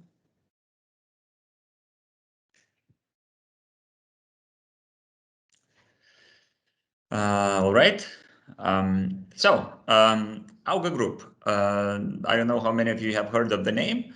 Hopefully, you will be hearing this name more and more when it comes to sustainable agriculture and sustainable food production. As a company, we are engaged in quite a wide area of farming and food production.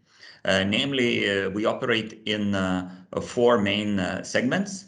That is crop growing, dairy business, mushroom growing, and also end consumer products, or so-called FMCG products, which we produce mainly from the materials that we grow ourselves.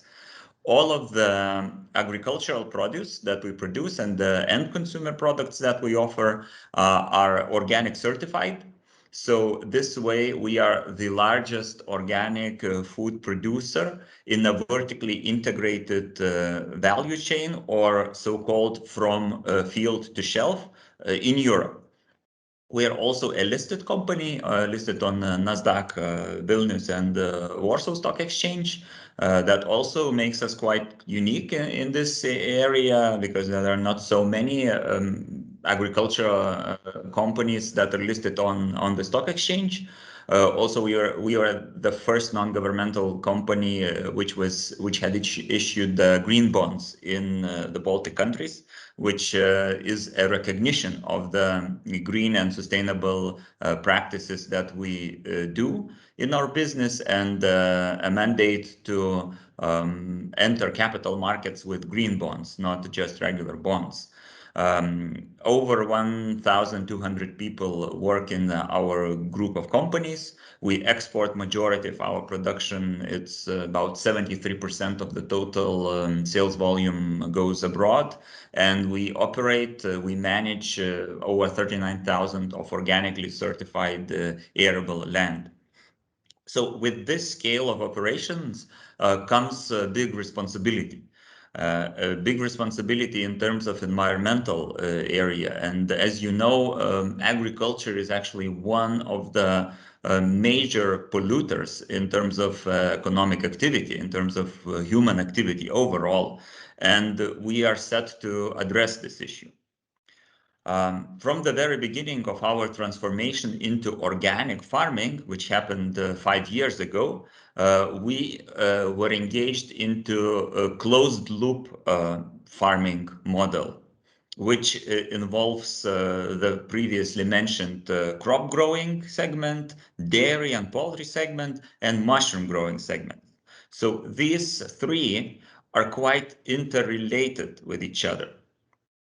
The waste of one segment becomes the input for another, and especially in organic agriculture, this is very important, because not only provides the needed organic fertilizer, for example, from the dairy segment to crop growing, or from dairy segment into production of mushroom compost, or again from mushroom segment, the used compost goes again into the crop growing as a fertilizer.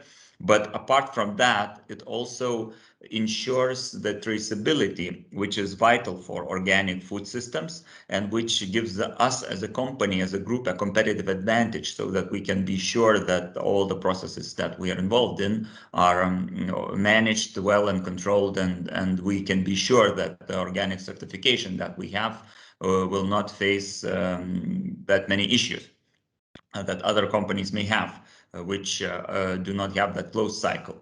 And by doing this, by having this closed loop, we are actually doing a bit more than what the regular organic certification requires. We are already more sustainable than just the organic production as such. In addition to this, we use 100% green energy in all of our production facilities, all of our farms. Also, we use minimal tillage technologies. So by cultivating only the surface of the soil, we not only preserve biodiversity and prevent erosion of the soil, but also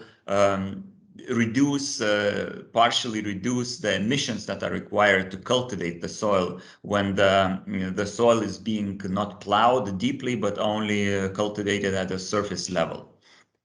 However, all this is not enough. Currently, agriculture and food value chain as such faces enormous problems. And not many people who are not professionals in this field know that agriculture actually is responsible for such a big part of global greenhouse gas emissions. On a global scale, it's a #2 emitter. If we also include forestry and deforestation related to agriculture, that accounts for almost 23% of the total greenhouse gas emissions. I believe this is 2018 data. No, 2019 even. In Lithuania, where we operate, it also is a number 2 emitter if we add the transport, which is attributable to agricultural operations. If not, then number 3, but it would be more just to put agriculture as a number 2 greenhouse gas emitter in the economy sector.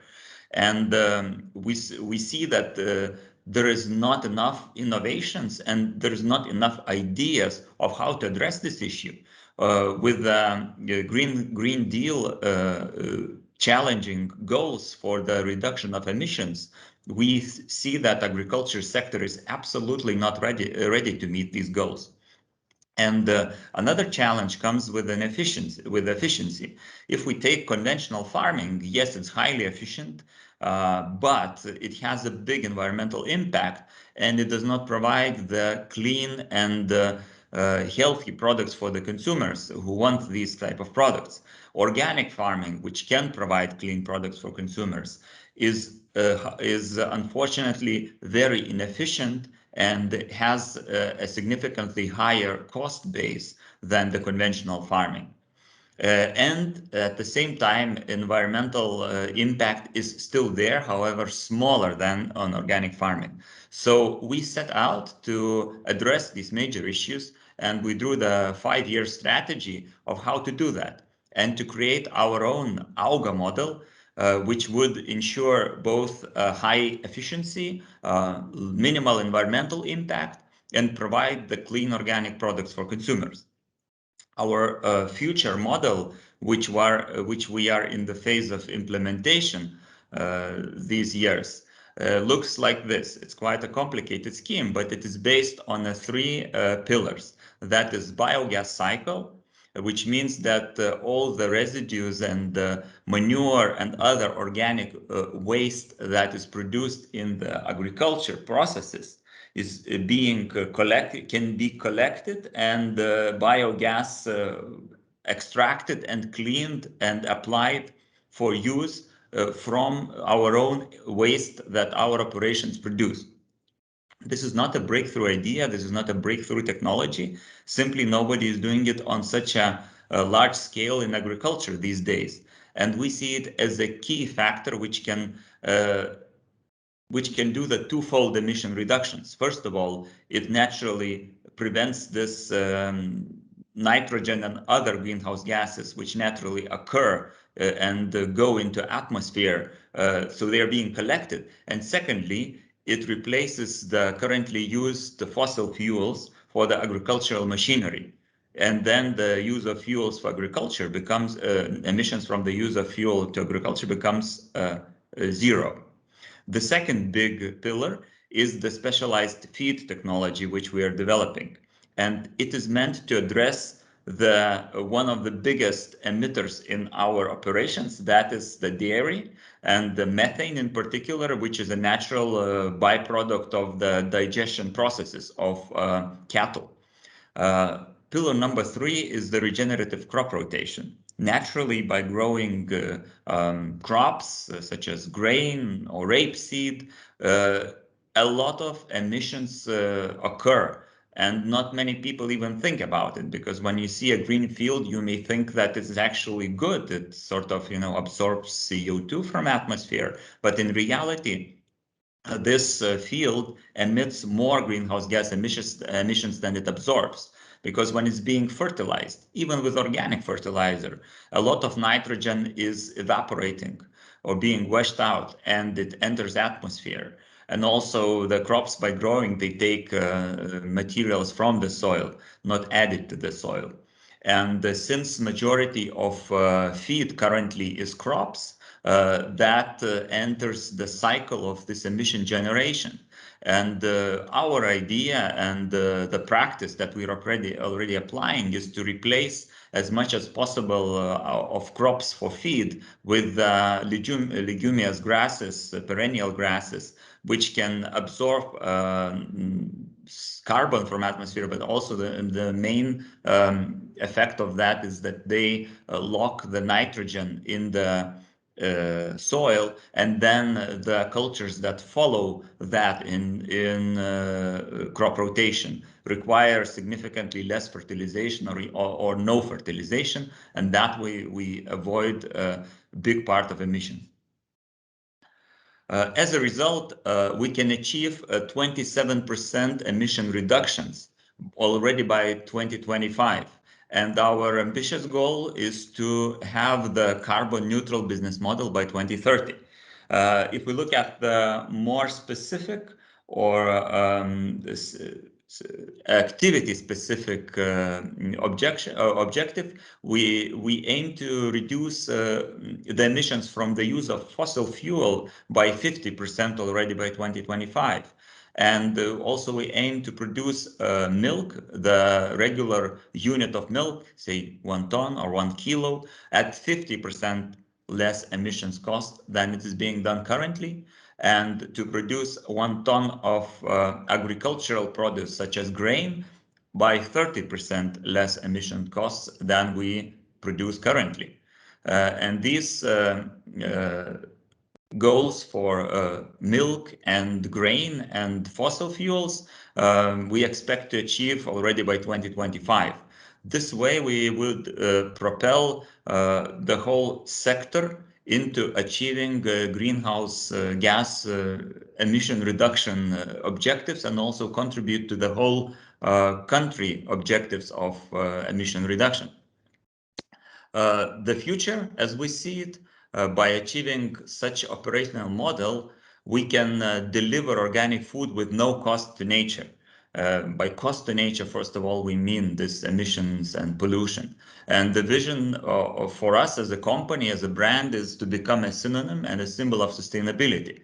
For the consumers, for our community, which is not only consumers, also farmers and our shareholders and our lenders, this would mean the more sustainable way to eat, more sustainable way to work for farmers, more sustainable way to receive financial returns for our shareholders, and more sustainable way to invest and also receive financial gain for the banks and our other capital providers. So we very much believe that we are able to implement this vision and to develop the technologies which could be game-changing into this in this field of agriculture, which is currently lacking innovations and lacking ideas of how to really address the global challenges that we have today. Thank you.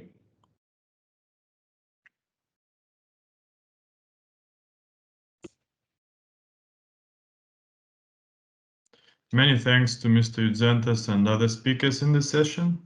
Following our agenda, now we will have a break, but before that, I would like to give a word to my colleague Daria, who will tell us more what we are expecting later today. Please, Daria. Thank you very much, Davidas. I would also like to thank all contributions this first part of our conference. But I would like also to inspire you to come in time after the break, since we are going to hear the very inspiring contribution and presentation from our young leaders, change makers of tomorrow. Without them, we will never manage to build a sustainable region. So please, we have a 45 minutes break. We would be very happy to invite you for lunch, but it will be jointly digitally provided by each of the participants of the conference. But please, 5 minutes to 1, 12:55 Central European time. It will be 13:55 in Eastern European time. Please, I ask you kindly to be back and to listen to an inspiring presentation provided by young leaders. Thank you very much, and we'll see you back soon again. Thank you. Hello, good afternoon. Welcome back. We will wait a couple of minutes to see if some more people are coming back from the lunch break.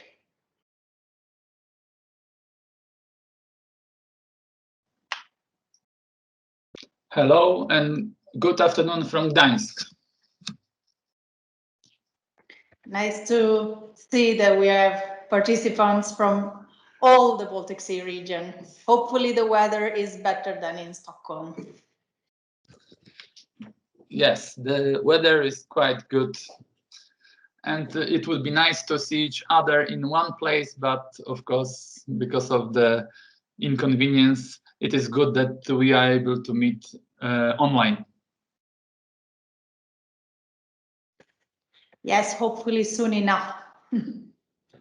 Yes, exactly.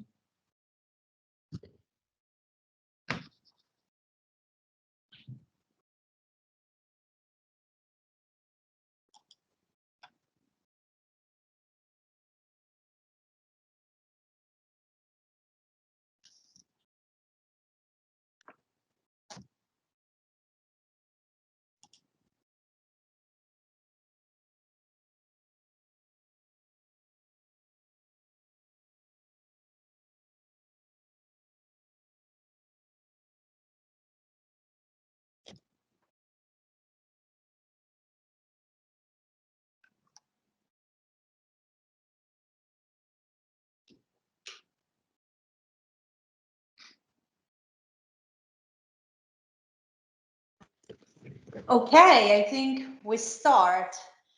Good afternoon. For those of you who were here in the morning session, you might be surprised to see a new face in the moderating session, but we think we have a good reason to introduce this variety, and it's because we are going to introduce the part of the population that is bringing most variety in the Baltic Sea region, which is the young people full of creative ideas. So we are very happy to have today our speaker Alberto Giacometti coming from Norregio and showcasing a number of examples from young people in the region working with bioeconomy and different businesses to promote the sustainable transition of our region. So I would like to welcome Alberto to open the camera and the microphone. Yes, can you see me and hear me well? Yes, we can. Hello. Great. So the floor is yours. Thank you. So I'll share some slides. Let me know if you can see in presentation mode, I hope. Yes, can you see in presentation mode? Yes, we can. Yes. Good. Yes, so thank you very much for having me here today. And I am a researcher. As Olga just introduced me, my name is Alberto Giacometti. I'm a researcher at Norregio, Nordic Research Institute, and I'm here on behalf of the BioBio collaboration, which is it's a joint venture between different partners across the Baltic Sea region. I will not point them all out for keeping short, but we have from policy or national authority level, also regional levels, academia, and also Nordic institutions, including Norregio, where I work at. And so far we have received some funding from the Swedish Institute. And I'm here today to tell you a little bit about what the BioBio collaboration is and what are we doing to promote youth involvement across the Baltic Sea region in this transition to the bio-based and circular economy, and well, various other ways in which we are working to promote the Sustainable Development Goals. So one of the things we are doing is a story map, which is a tool to communicate through storytelling.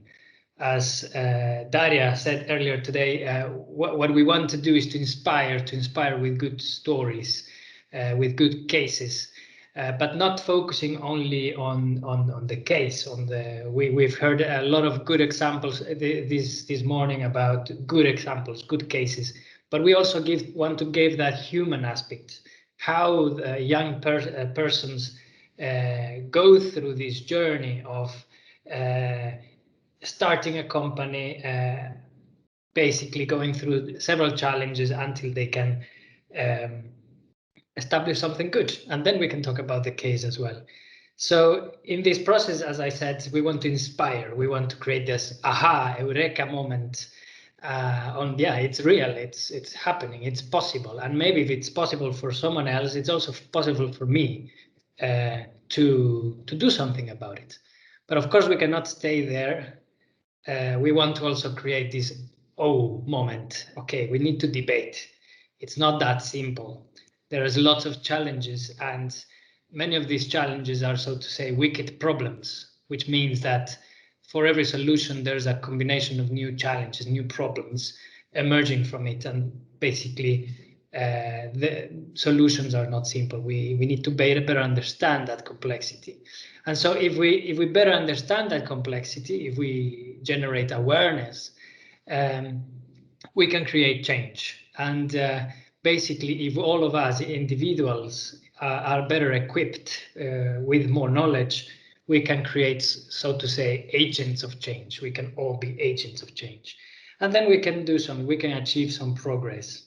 And by achieving some progress, we move collectively somewhere. But here I would like to emphasize that in this process, we cannot just rely on the young generations. They are going to be the future. We need to create support systems to back them up, to help them today to be able to put in practice their ideas. So we have created this platform. It's a website that I encourage you all to go through afterwards, where you can see a map of the Baltic Sea region with pins all around, where you can click on each of them, and that will lead you to one of our many stories from young people. And if you click there, for instance, in this case, you will see a nice looking story, easily accessible for any kind of audience and readership. And you can scroll down and read a little bit about the story in a simple way, easy to digest. Otherwise, you can go back to the main page, scroll down, and you will see this mapping of articles, and you can read it in article format. So I encourage you, as I said, to go there. And what does this reveals us? A lot of this exercise has revealed so many opportunities in so many different sectors. Young people engaged in cosmetics, in textiles, in farming, in digital technologies, and entirely new sectors like algae and what can we do with algae, and even simply reusing things we have always been using, but giving them a completely different purpose that we haven't thought about. For instance, in the right bottom corner, you see there is some coffee grounds and lots of things around, and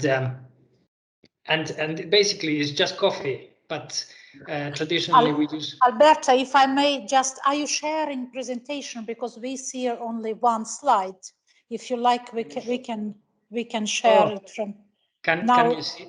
Now yes. Oh.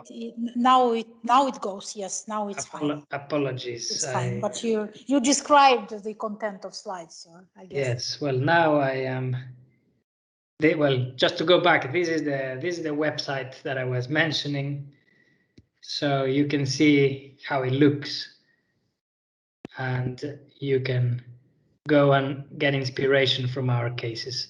So basically, what we have learned is this variety. Here you see this variety of cases, and as I was pointing to the bottom right corner, there is coffee grounds and a lot of things around, but we usually use coffee to kickstart our mornings. But this fantastic company of young people in Copenhagen are using coffee grounds to produce cosmetics. They are using to produce flour that in turn can be produced.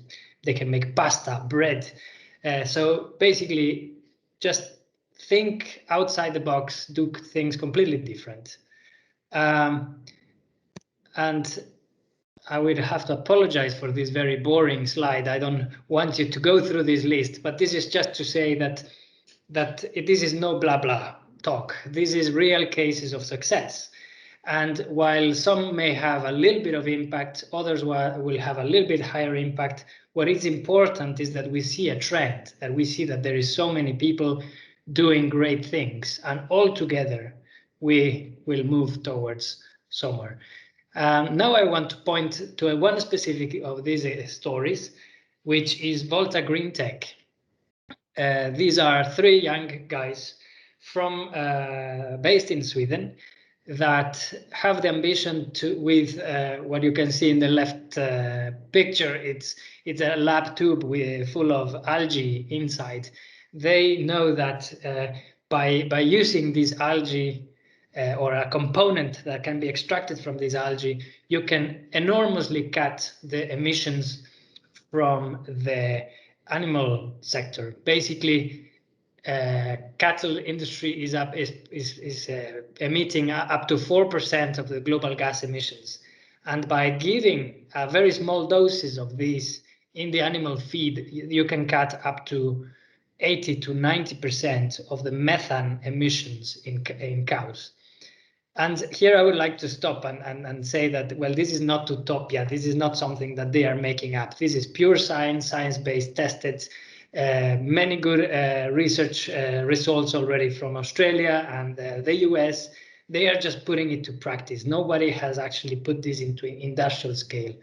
And they started in a basement in Stockholm, basically just growing this and seeing how it works, how can they process it.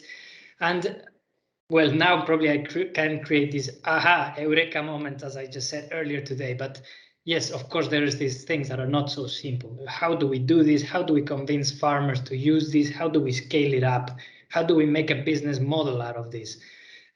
So these smart guys have realized that by going door to door to farmers, they're not going to make a big difference, and they're not going to convince farmers to buy this product, which for them will mean virtually no economic difference. So they have gone directly to retailers, the biggest retailers in Sweden, and they are now with full support. They have investments from them, and they are starting and already starting operating actually a land-based facility, 500 square meters in the west coast of Sweden, to produce in industrial scale these algae. Then, of course, the model, the business model, where does it lie? Of course, the retailers will be able eventually to sell products, animal products that are so-called methane reduced, and so on, convince in that way the whole chain to adopt this product. Now, I said that there is wicked problems. One problem doesn't have one solution, but have multiple solutions. Within the animal industry and within the food industry, there are many. As long as we have animal industry, we have a lot of waste, bones and joints and all the things that we throw away essentially or burn. So there's this Estonian company. One of our other cases is called Gelatex. You can see the picture on the upper left. It's a company that is producing leather-like materials and other materials based on animal waste. So I emphasize here is not vegan, but that's when things become complex. Some will be completely radical towards no animal industry, others, well, we have to be pragmatic here. We have this enormous waste. What do we do with it? And these materials have almost identical fiber structure than leather, and they can reduce enormous environmental costs. Then we have on the right side a more radical example of this Finnish company, Solar Foods, who they want to completely decouple food production from traditional agriculture, and they are producing protein in a lab-based. And in this way, they hope, or they think they can, dramatically or radically change the geography of food production by essentially producing protein in labs. They can put that in the Sahara Desert, the Moon, or even Mars. And then we have on the bottom a picture from a young farmer in Finland, where basically through holistic management, so essentially through different kinds of practices, they can not only take back the carbon into the soil, but they can ensure biodiversity. So just to show you that there is a diversity of examples and ways in where we can tackle the same problem, and many young people have nailed it. They know they are on their way already. I will speed up, but simply to say that we have also good cases on digital technologies. We have a company in Norway called Greenstock, who is basically through a platform ensuring the reuse and recycle of construction materials. You know that the construction sector is responsible for up to 40% of global gas emissions, but a lot of the construction materials actually are wasted on their way. So through this platform, they are enabling companies to basically maximize the use of materials. And a different example, AgroClear from Lithuania, they are, again, through a platform, through a digital platform, empowering producers, reducing the need for middlemen to secure the production that they decide in a ways, and also to secure transparency. The consumers can have a better access or better knowledge of what they are buying. And in that way, also improving food systems, generally speaking. We have lots of other examples in Lithuania with solid cosmetics, essentially cutting enormously the need of water, the need for packaging, the need of transport costs, and so on and so on. With this, I want to say that simply just to show you that there is an enormous trend, enormous opportunities, and there are many positives of engaging young people. There is what we call a generational readiness. Young people are ready with lots of ideas to change and to challenge the status quo, with better access of information and very well connected. They are more aware of all the opportunities that are around there, very tangible as all the examples I have just given. And also when empowering, when involving young people, when engaging young people, this has multidimensional benefits. It's not just about environmental benefits, but also we are challenging social structures, empowering women, empowering young people, and eventually also ensuring economic competitiveness and bringing opportunities locally. One of the things I will highlight as one of the key ways of engaging young people has been through these pitching competitions. Something completely unknown for me as a non-entrepreneur before, but most of these cases, young people have gone through these pitching competitions to test their ideas and to access finance.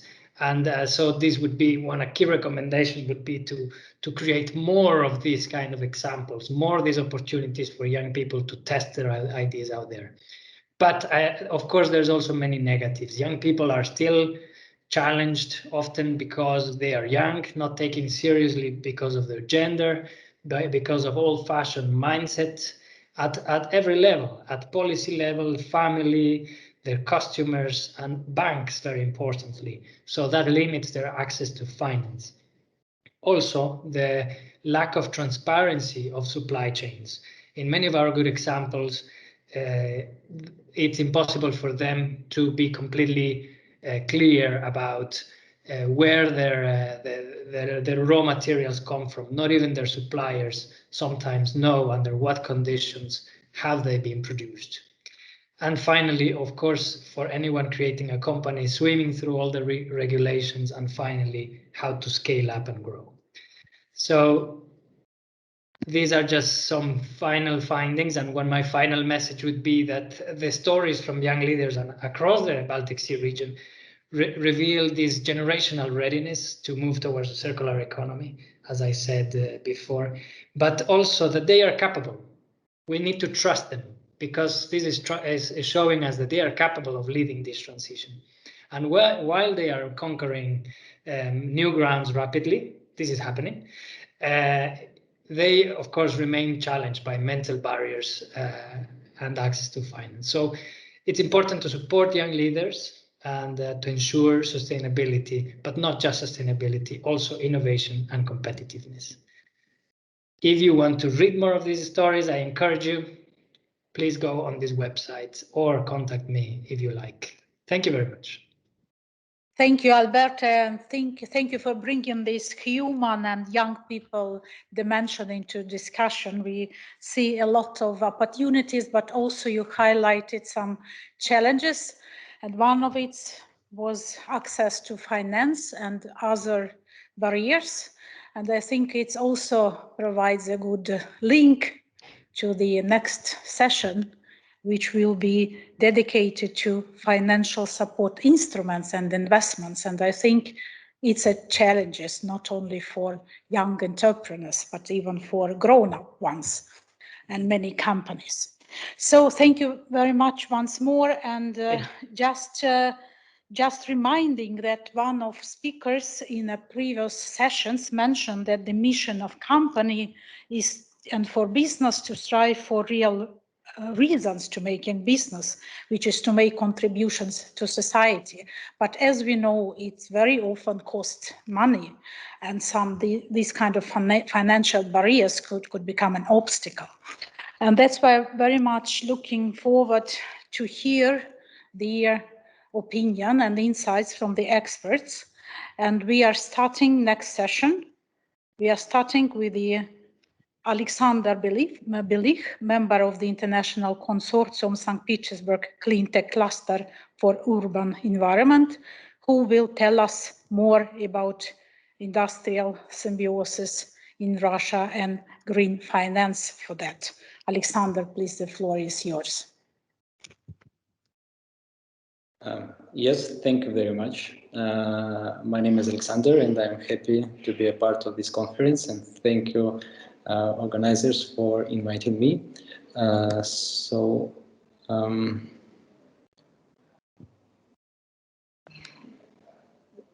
would like to share my presentation with you. Could you please tell me, do you see it? Yes, we do. Yeah, great.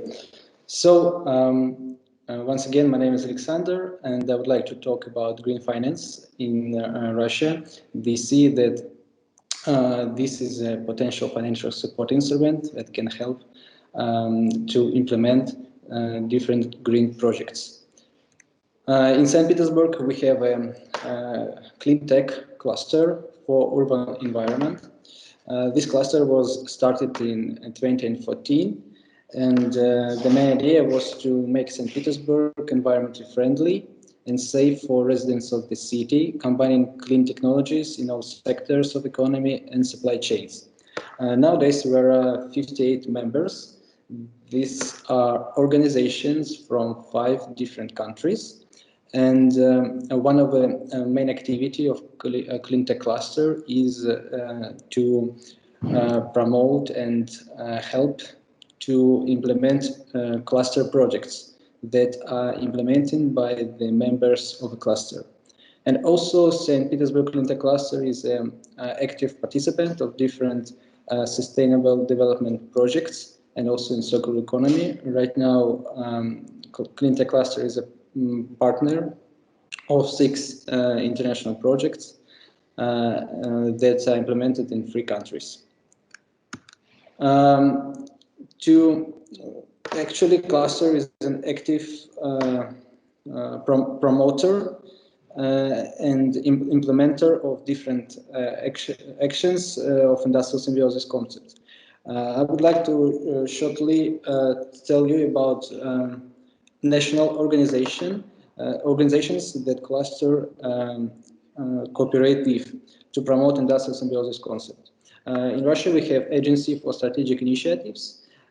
This organization is organized by government of the Russian Federation, and actually they have a contest of top 100 ideas of within Russia. And actually, there were lots of participants there, and the idea of Clean Tech Cluster to promote industrial symbiosis concept was in top 8 in direction of green economy. And because of this, Agency for Strategic Initiatives signed an agreement with Cluster to cooperate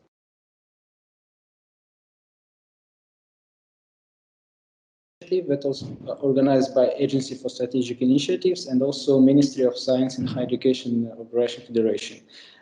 This is a platform where different experts from business and science could cooperate together, and they can implement some different projects and to share ideas about different initiatives. Also, there is a platform where Cleantech Cluster is promoting industrial symbiosis project. So briefly about the idea, Cleantech Cluster is working on an ecosystem for industrial symbiosis in Russia. Actually, Cluster has lots of different projects, and the idea is to combine all these projects within concept of industrial symbiosis and starting to promote it in different regions of Russian Federation. The main goal is to create eco-industrial parks in 50 out of 85 regions by 2025.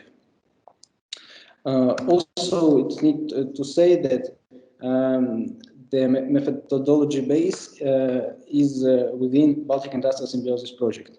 Actually, Per Müller earlier told a lot about this project, but we are actually quite active in this project, and if you would like to see some more information, you can follow this website.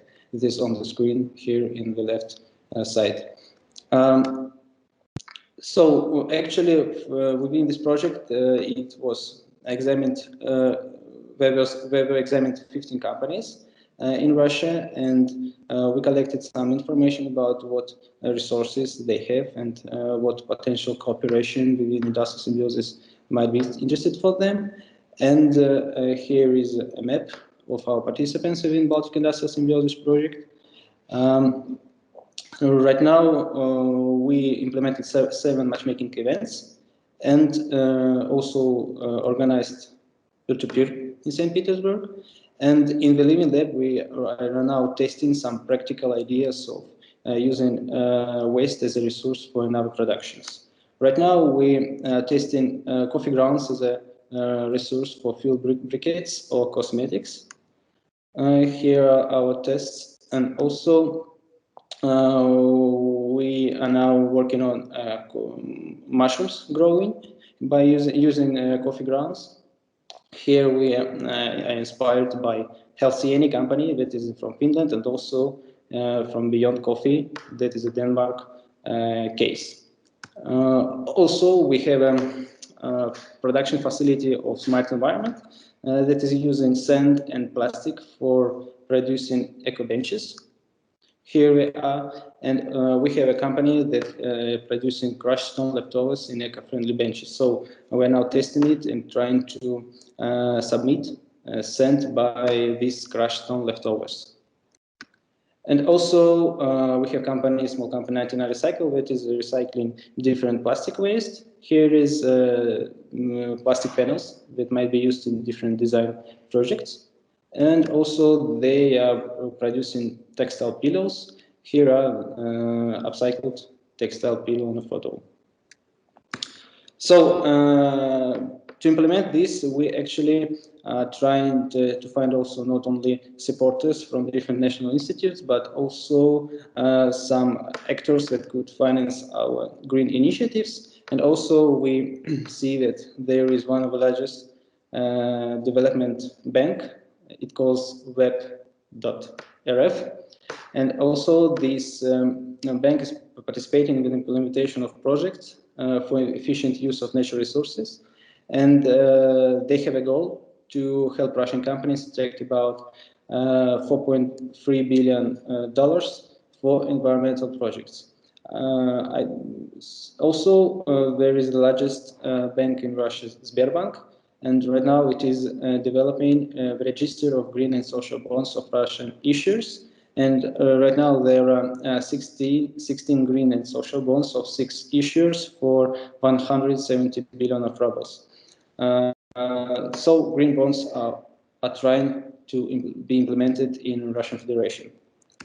Also, we have an industrial development fund that gives some targeted loans of between 5 million ruble to 2 billion ruble at a rate of 1% and 3% per annum for up to 7 years, stimulating investment process of real economy sector. They are also targeted on green initiatives.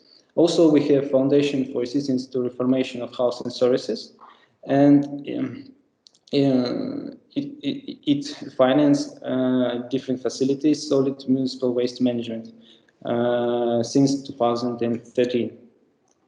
Also, we have a law that helps insurance companies to provide their products in environmentally friendly businesses. So we have a number of Russian companies that buy insurance for environmental pollution. And also we have a Skolkovo Foundation that helps to develop small and medium enterprises and high-tech companies to develop. And there is environmental program Green Tech Startup Booster that was organized by Ministry of Natural Resources and Ecology of the Russian Federation and the Ministry of Construction, Housing and Utilities of the Russian Federation. And the goal of the program is to introduce green technologies in key industries, support startups and major developments of companies working in the field of ecology, consolidate business, science and the state in solving environmental problems. As for cluster initiative,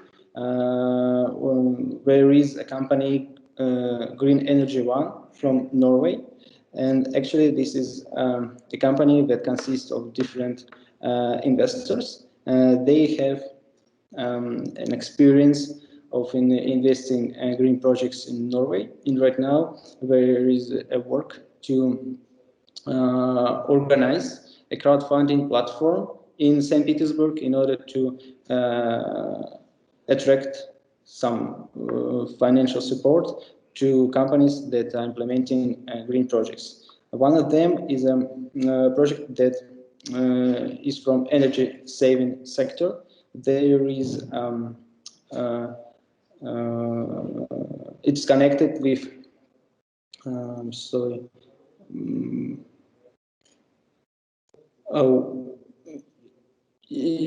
there are two small startups that are working with sorry, I forget how it's called.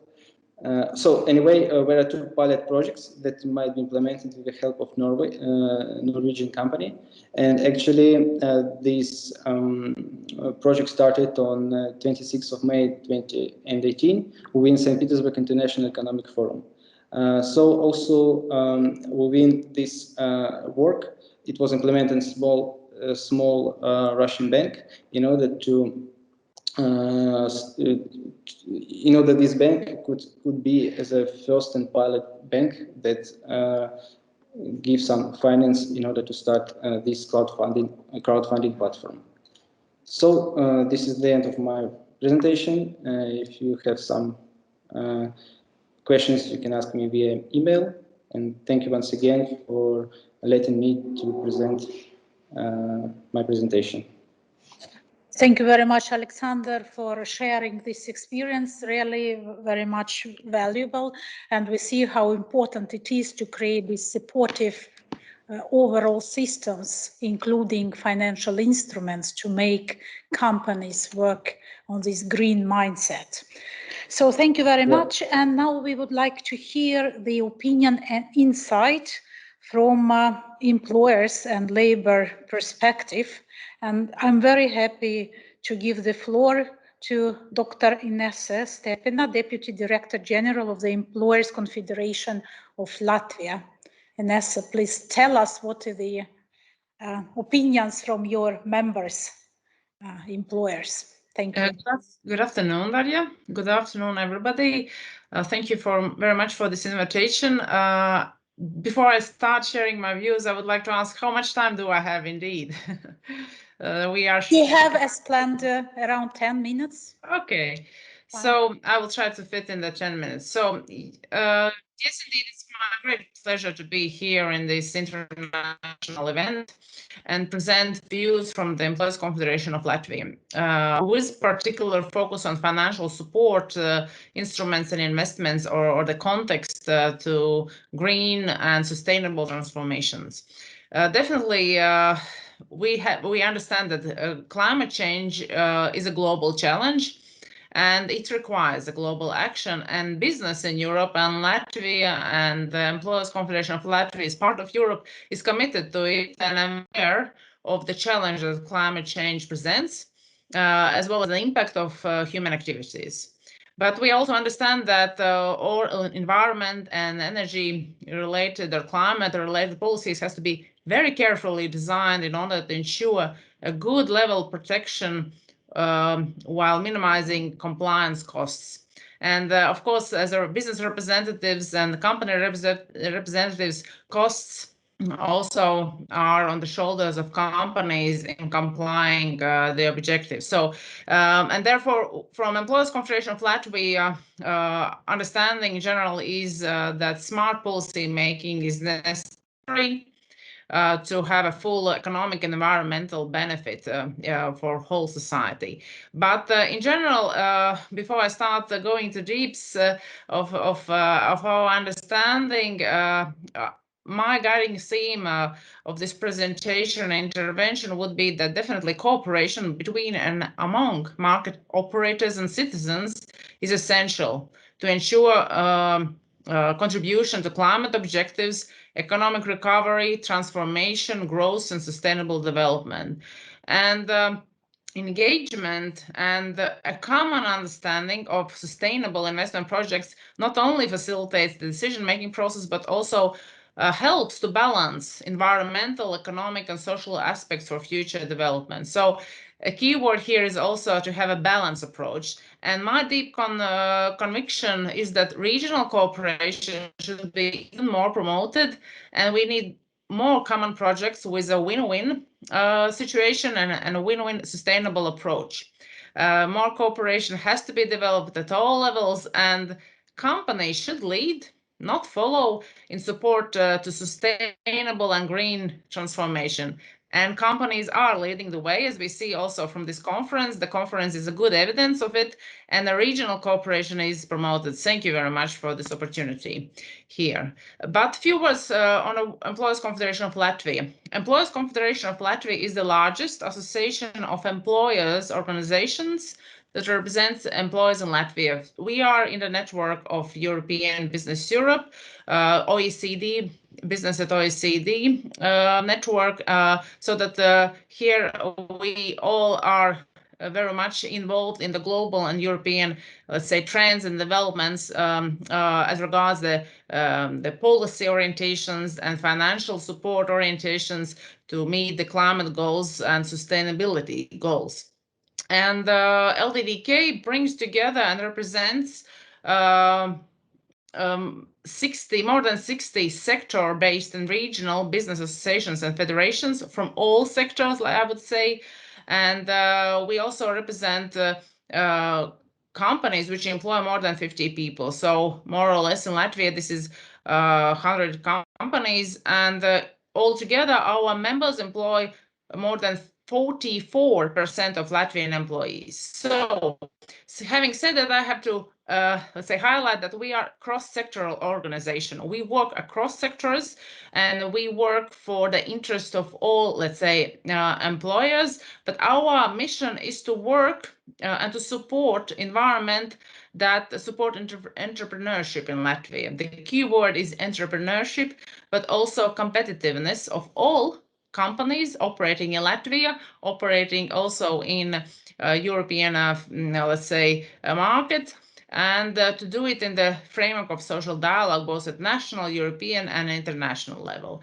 And our priorities, and here you would see the scope of area of work where we are working. This is to ensure resilience, competitiveness, and reputation of employers, to ensure availability of healthy, qualified, and socially protected workforce, to work on sustainable investment for economic recovery, resilience, and growth, to work on structural reforms, and of course to work in a tripartite and bipartite social dialogue.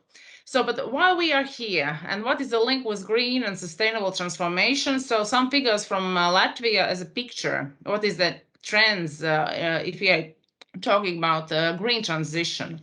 So according to the latest Eurostat regarding the green components, we can say that in Latvia, use of circular material is below EU average. National expenditure on environmental protection by institutional sector is below EU average, and environmental protection investments of total economy is below EU average. And general government expenditure by function on green functions, let's say, is below EU average. But at the same time, we can say that environmental tax revenues in Latvia are above EU average. Renewable freshwater resources are above EU average, and I would say on the top of EU, and it has a certain impact on the cost of energy in Latvia. Share of energy from renewable sources is above EU average, and on the top. At the same time, greenhouse gas emissions per capita are above EU average and on the top. So I would say here that the major greenhouse gas emitters are more or less the same as elsewhere in Europe or also in the world. It's transport, agriculture, and non-ETS stationary energy sector. But of course, from the same time, political commitments are there to reduce greenhouse gas emissions by 6%. In total numbers, it's about minus 2 million tons of CO2 emissions, having 2030 as a target year. And what does, let's say, investments or analysis of investment needs in the area says from recent researches. So here I would refer shortly to the European Investment Bank research on investment and investment finance in Latvia, which was published also online on February this year. And conclusion is from the European Investment Bank that investments remain crucial to adopt to new normal and address the twin transition, being green and digital transition. And also, of course, these transitions offers opportunities. But here there is a need for public investments, both in commitment terms, but also in terms of implementation, in order to complement mutually public and private investment. Therefore, the cooperation in the area between public and private is a key to unlock all these opportunities that are ahead of us and to advance social inclusion and cohesion. And firms' investments, if we're talking about the Latvian case, also it accelerates the transition to a new normal, investments in innovation, digitalization, tackling climate change, investments in skills to drive transition, and more focus on equity type instruments is needed. So these are the, let's say, orientation or suggestions where also investments should be targeted. But if you're talking about Latvian firms' investments, the major obstacles, as according to this EIB group survey, 2020 country overview, then we see that key barriers in Latvia is energy costs, business regulation, labor market regulation, availability of finance, but access to digital infrastructure is a minor obstacle. We would say that we are very well on these, let's say, patterns, digitalization, investment, innovation. We are in line with the EU peers, I would say. We have to say that Latvian firms, in terms of investments to tackle climate change, are below EU average level, but above USA, United States level. And investments in energy efficiency is a little above EU average level in Latvia, but very much strong above United States level. This is according to, let's say, EIB investments. And regulatory uncertainty is a major impediment to green investments, plus, of course, the necessity for availability of finance, investments costs, uncertain climate change, uncertainty in technologies and availability of skilled staff. So this is the whole landscape where we as an employers confederation of employers are working in order to reach the climate goals and to ensure also sustainable and green transformation in support of our society, in support of our economy, and to our companies. And if we are talking a little bit, if you would let me a few minutes more, what we are talking about, then definitely we should talk about sustainable development and green transformation that as a conceptual approach suggests that societies organized shouldn't be sustained, but rather redesigned using a regenerative perspective. And from this perspective, this conference has right wording and approach, triggering discussion on how to ensure transformations in many dimensions. Approach demonstrates that we are living in an interdependent world. We are linked with each other. We influence each other. And here, definitely, we are very well aware about United Nations Sustainable Development Goals, which also encompasses all these elements. But what is business perspective from LDDK as Employers Confederation of Latvia, being a member of business at OECD and being a member of Business Europe? We understand the importance of private investments for growth and sustainable development. We very much work to improve the business environment, to mobilize greater private investments, and to strengthen public-private dialogue to ensure enabling an open environment, which is also necessary in a current global economy that is going through, let's say, also certain, let's say, uncertainties, and which influences investment confidence in generally. But major priority from this perspective, also for our, let's say, sister organizations in OECD and Business Europe, is that the major priority and also concern regarding environment and climate change is to make sure that green recovery and transformation, let's say, produces and supports jobs, incomes, and growth. And therefore, the right policy environment is a precondition here. And here I would just roughly or briefly refer to the OECD foreign direct investment quality indicators that are aimed to measure the sustainable development impact of investments, which are, let's say, these indicators are clustered around 5 big clusters, which encompasses the sustainable development goals of the United Nations. And these are productivity and innovation, employment and job creation, skills, gender equality, and carbon footprint. So talking about, let's say, initial intervention that companies should not only talk, let's say, care about profit, I think this is already, we are far away. I mean, in understanding that, of course, we are living in a society and we have to think about big, let's say, areas of our intervention and influence. And I just named a few of them according to OECD quality indicators of investments.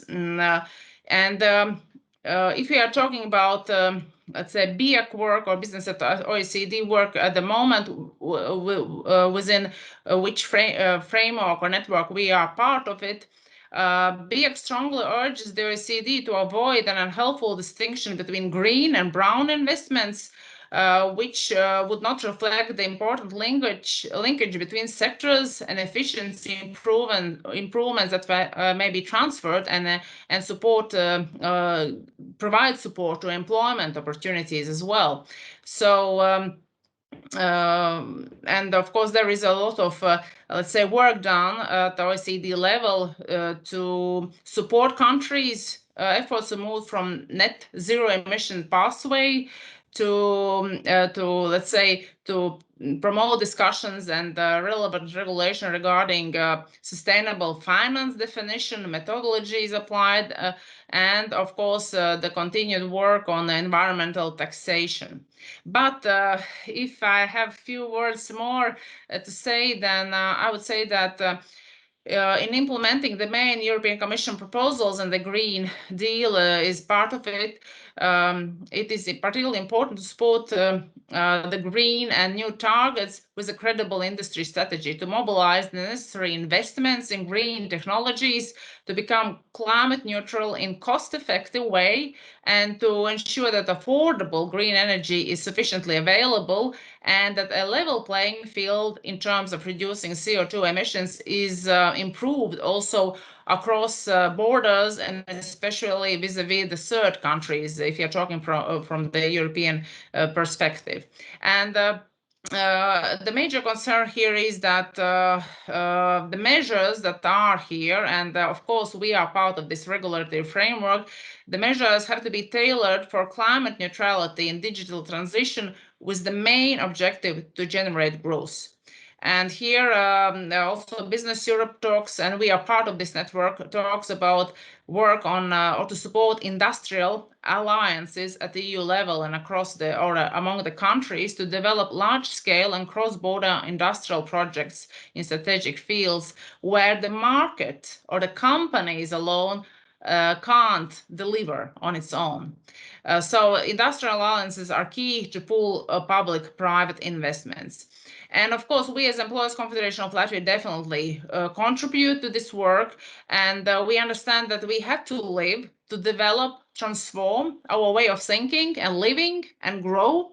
And we have to have business, we have to have jobs, we have to have incomes for people and families, not just sustain and to be freezed in the same time and place. And transformation from this perspective means a marked change in a form, nature, appearance, and a process by which one figure, expression, function is converted into another one of similar value. We have to create a value out of the process that is valuable for all of us in both forms, nature, and appearance. So we are part of this process, and our priorities is part of this European and global efforts. And definitely we are talking about a paradigm shift on how we look at these matters or issues. It's a matter of change in attitudes and behavior for all of us, because we are talking about interrelated and avoidable goals and objectives. And cooperation among stakeholders is important. Adequate support for change is important, and investments also are definitely very important. But in conclusions, probably what I would say that if you're talking about paradigm shift, change in attitudes and behavior, then there is one, let's say, already theoretically established conclusion already from 1951 from mindset and behavior change, let's say, theory of Levin, saying that the harder you push for change by increasing the strengths of the driving forces, the harder people resist the proposed change. So, and the solution and the way forward, and the finding is established that built-in anti-change immune system or so-called social infrastructure, such as collection of policies, procedures, organization culture, organization design, job descriptions, even communication patterns, the way we communicate, and reward systems supports life in our organization, meaning supports the idea that we don't have to change. So in order to proceed with transformation, which is the subject of our today's debate, we need to work collectively to support changes by changing policies, procedures, organizational culture, organizational design, job descriptions, communication patterns, and reward systems, including financial ones. So, and we have to lead by a good example. And I think this conference is a very good example. And I would really like to use the opportunity to share the today's good examples also with among the network of Employers Confederation of Latvia members, our companies, and sectoral associations to see also the good examples across or around the Baltic Sea region. Thank you very much for this opportunity to provide the views. So here I would stop. Thank you. Thank you very much, Inessa. And you have provided a lot of food for thoughts. Thank you for being also a little bit provocative, but I think many crucial things mentioned by you as to the need to find a balance and also to make it free coalition of goodwilling among companies, but not push them too much. But also thank you for mentioning the private-public partnerships, which are crucial, I think, in this direction to find more opportunities than threats and challenges. Thank you for that. And we leave for another session, and I leave the floor to our co-moderator, Davidas. Please take over. Thank you. Thank you. Dear participants, we are now moving to the last session of our conference. The session is dedicated to contributions from research and giving us a future perspective. We will start with Dr. Krzysztof Szczepaniak from Center for Sustainable Development of the University of Gdansk. Please, Doctor, the floor is yours. Thank you very much. Do you hear me? Yes. Quite clear? Yes. Okay, thank you. I'm trying to turn the presentation on.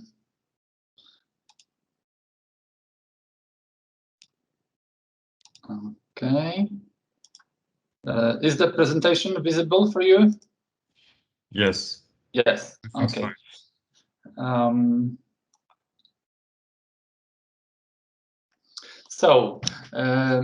Dear organizers and participants, thank you for the invitation and the opportunity to share with you some details about the University of Gdańsk and our new unit, which is the Center for Sustainable Development.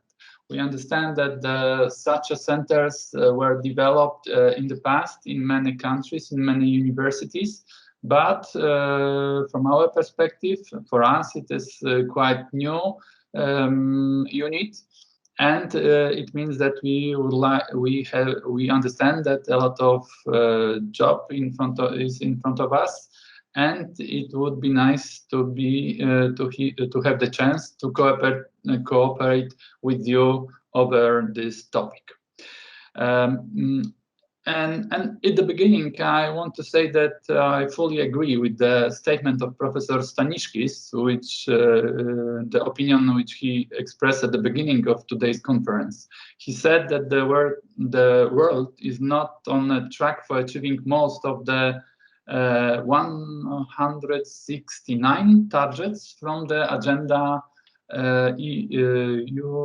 United Nations Agenda 2030.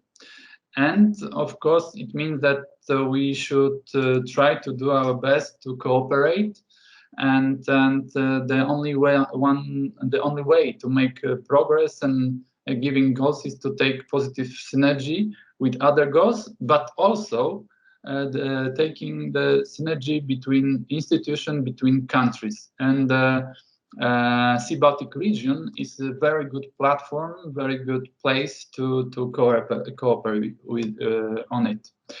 I'm pretty sure that all of you know where is the Gdańsk and the University of Gdańsk, where it is placed. It is exactly in the north of Poland, and the metropole, which is in fact the metropole is 3 cities. Gdańsk, Gdynia, and Sopot. Together we have 1 million inhabitants. We have very efficient and I hope very in link with the sustainable development, prepared efficient public transport. We have also access to the highway system, international airport, and ferry connections. At the University of Gdańsk, and what is it means that this is our main resource and main, in fact, that the place where the researchers are, where researchers work, and it is main source of the Center of Sustainable Development are our faculties. In fact, we have 11 faculties in our university, and a lot of them huge part of them is directly linked to the Sustainable Development Goals, because we have faculty of biology, chemistry, biotechnology, but also other faculties which are very supportive. I mean the faculty of management, and one of which is very important, the oceanography and geography, and also the faculty of social science, which also produced a lot of interesting materials about the policies, and a lot of them is linked to the sustainable development. Our Baltic campus, because we are used to use this name, our Baltic campus is split among 3 places. It is the Oliva, Gdynia, and Sopot, and in those cities, we can say the University of Gdańsk has the buildings. We teach at the university. We have more than 20,000 students, together with PhD students also and postgraduate students. We do. We have 1,700 teaching staff, and a lot of them, a huge part of them, are the researchers also. So our academics teach and make the research in one line, in fact.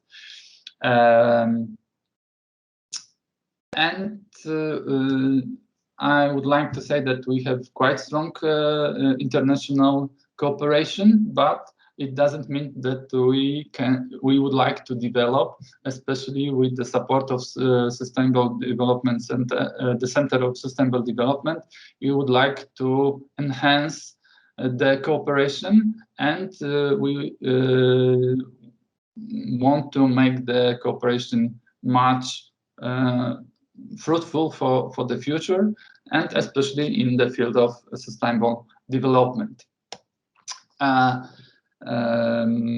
During today's conference, also some projects were mentioned, which are made with the help of other Gdańsk University, which is Polytechnic of Gdańsk, and but we can also offer especially what can be important for our area, for Baltic Sea region. We have the only one faculty which is dedicated to oceanography, and it means that we are ready to do a lot of research linked to the maritime environment, but also to research and implement the researches and projects which are dedicated to maritime transport and other important topic in line with that. And because we want to be friendly to the maritime environment, we have quite well-known maritime station in Hel Peninsula, which is managed by Institute of Oceanography, and we take care about animals which live in Baltic Sea, and we want to create this environment much more friendly day by day for these mammals, I would say. We have also the station for bird migration, and we have the biological station.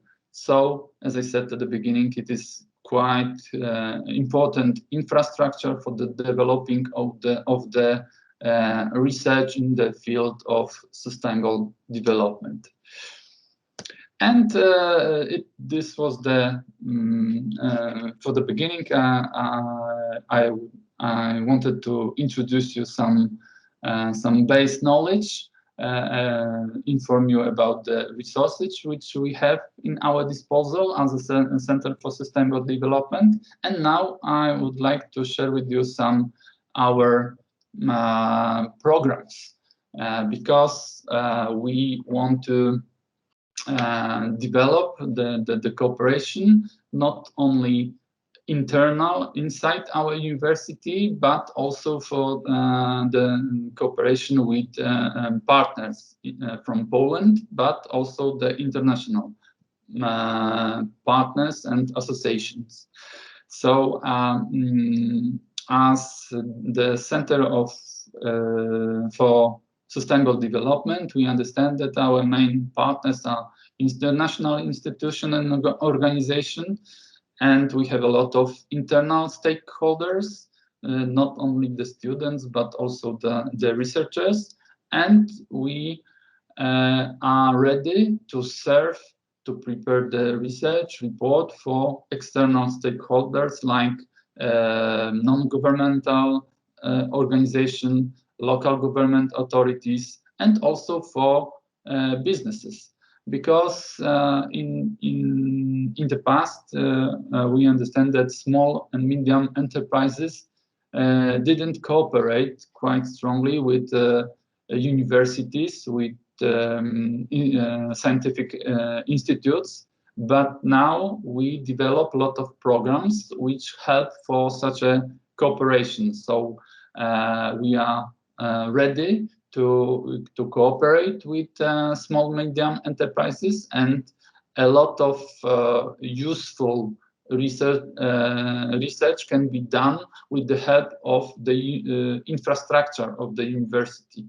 And those cooperations can be made through the Center for Sustainable Development, but also we have a special unit which is dedicated to such a cooperation. It is special purpose vehicle, Univentum Labs, and those two, and the Univentum Labs is organized as a limited company. So sometimes the cooperation with the university can be made faster than the cooperation with the huge university. And the potential of Center for Sustainable Development, as I said, is our staff, is our main assets, I would say. And a huge number of academic staff provide courses which are linked to the SDGs. And we try to count the numbers, and we know that 300 out of 1,700 our academic staff provide knowledge and make the research which are linked to the sustainable development. So in our opinion, it is huge potential for developing of new project. And main goals for so-called CSD, the Center for Sustainable Development for 2021 for us, right, is to increase the recognition of the University of Gdańsk research and teaching activities in the field of SDG, to cooperate with the United Nations Association in Poland, but also in other countries.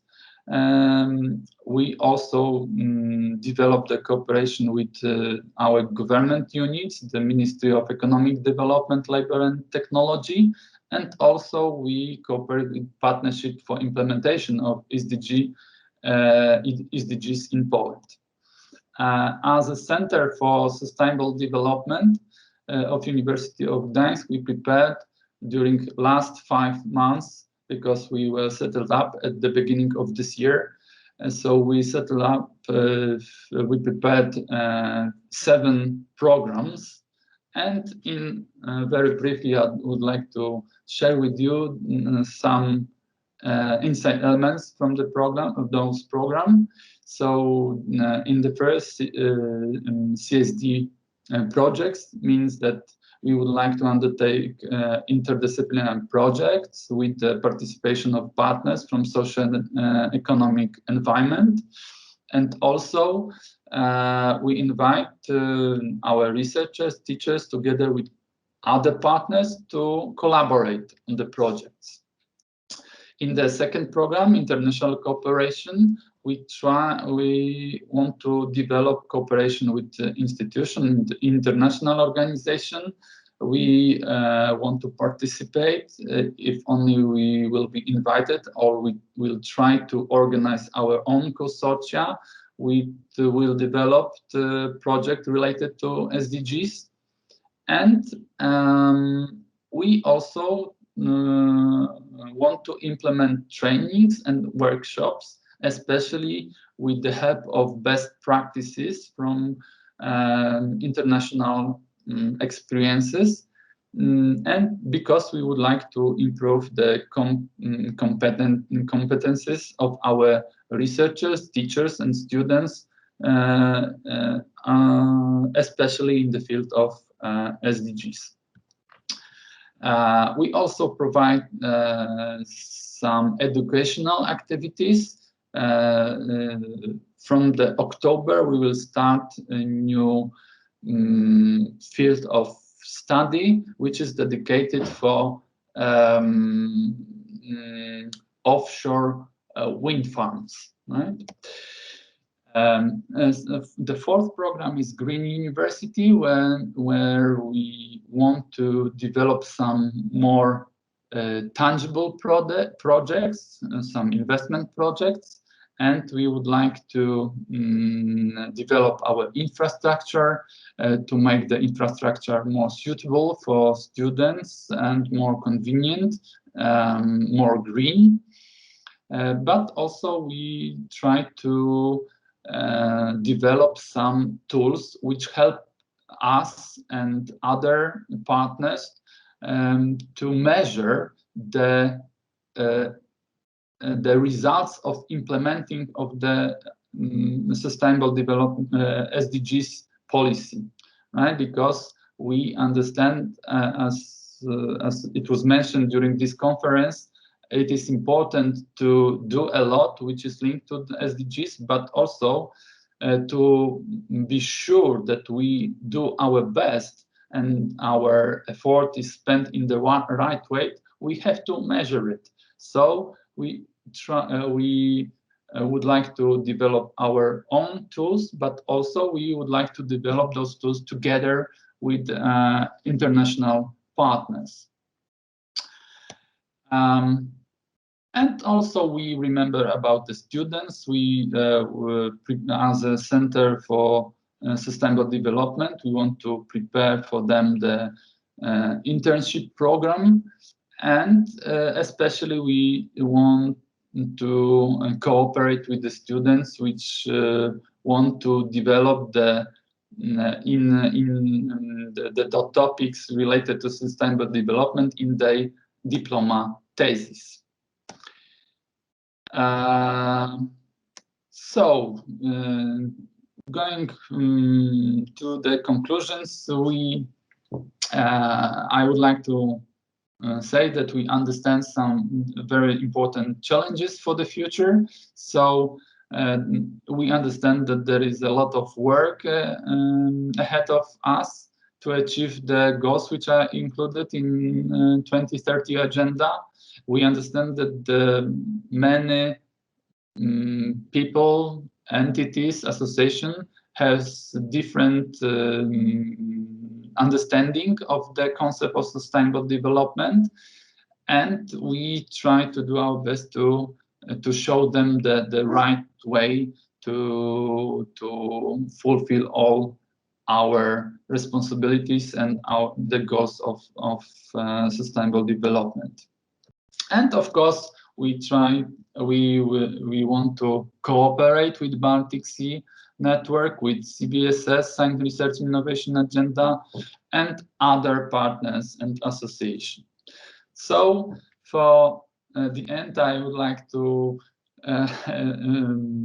express my main message, right? That we are as a Center for Sustainable Development of the University of Gdańsk, you are new unit, and we are more than welcome if you want to share with us your best practices, disseminate the results of your research, and of course develop new project together with us. So when only you can see such opportunity, please send to us the message through the email, and when we for sure we arrange the meeting, of course at the beginning the online meeting as soon as possible, and we will discuss about the possible future cooperation. So thank you very much. Many thanks to Dr. Szczepaniak. And as we are behind our schedule, I will promptly move to our next presenter from Kaunas University of Technology, Professor Lina Dagilienė, who will present findings of a study recently made in Lithuania. Please, the floor is yours.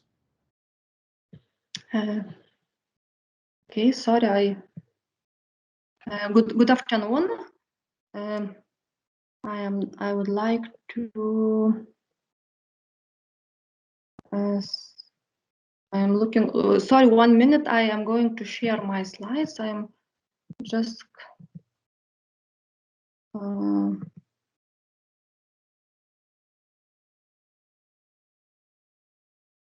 Okay.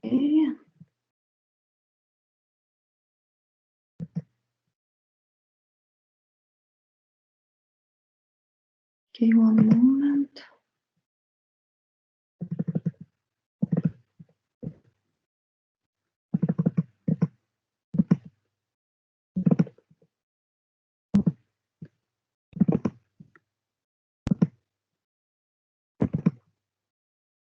We can see your slides, so if but I think yes, but these are not these. I don't understand why. I think that now it should be okay. One second, it's opening.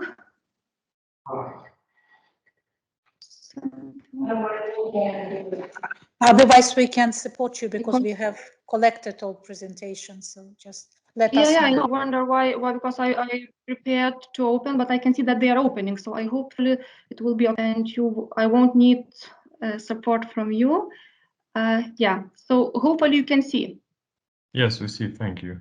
Everything fine. Okay. Okay. Do you see how I'm switching the slides? For the time being, the slide is only one stuck. Okay, okay. And now you can see. Okay. Yes, they are changing. Okay, perfect. So sorry for this a couple of minutes for these technical issues. I'm very happy to be at this conference and also to make the contribution from our research team.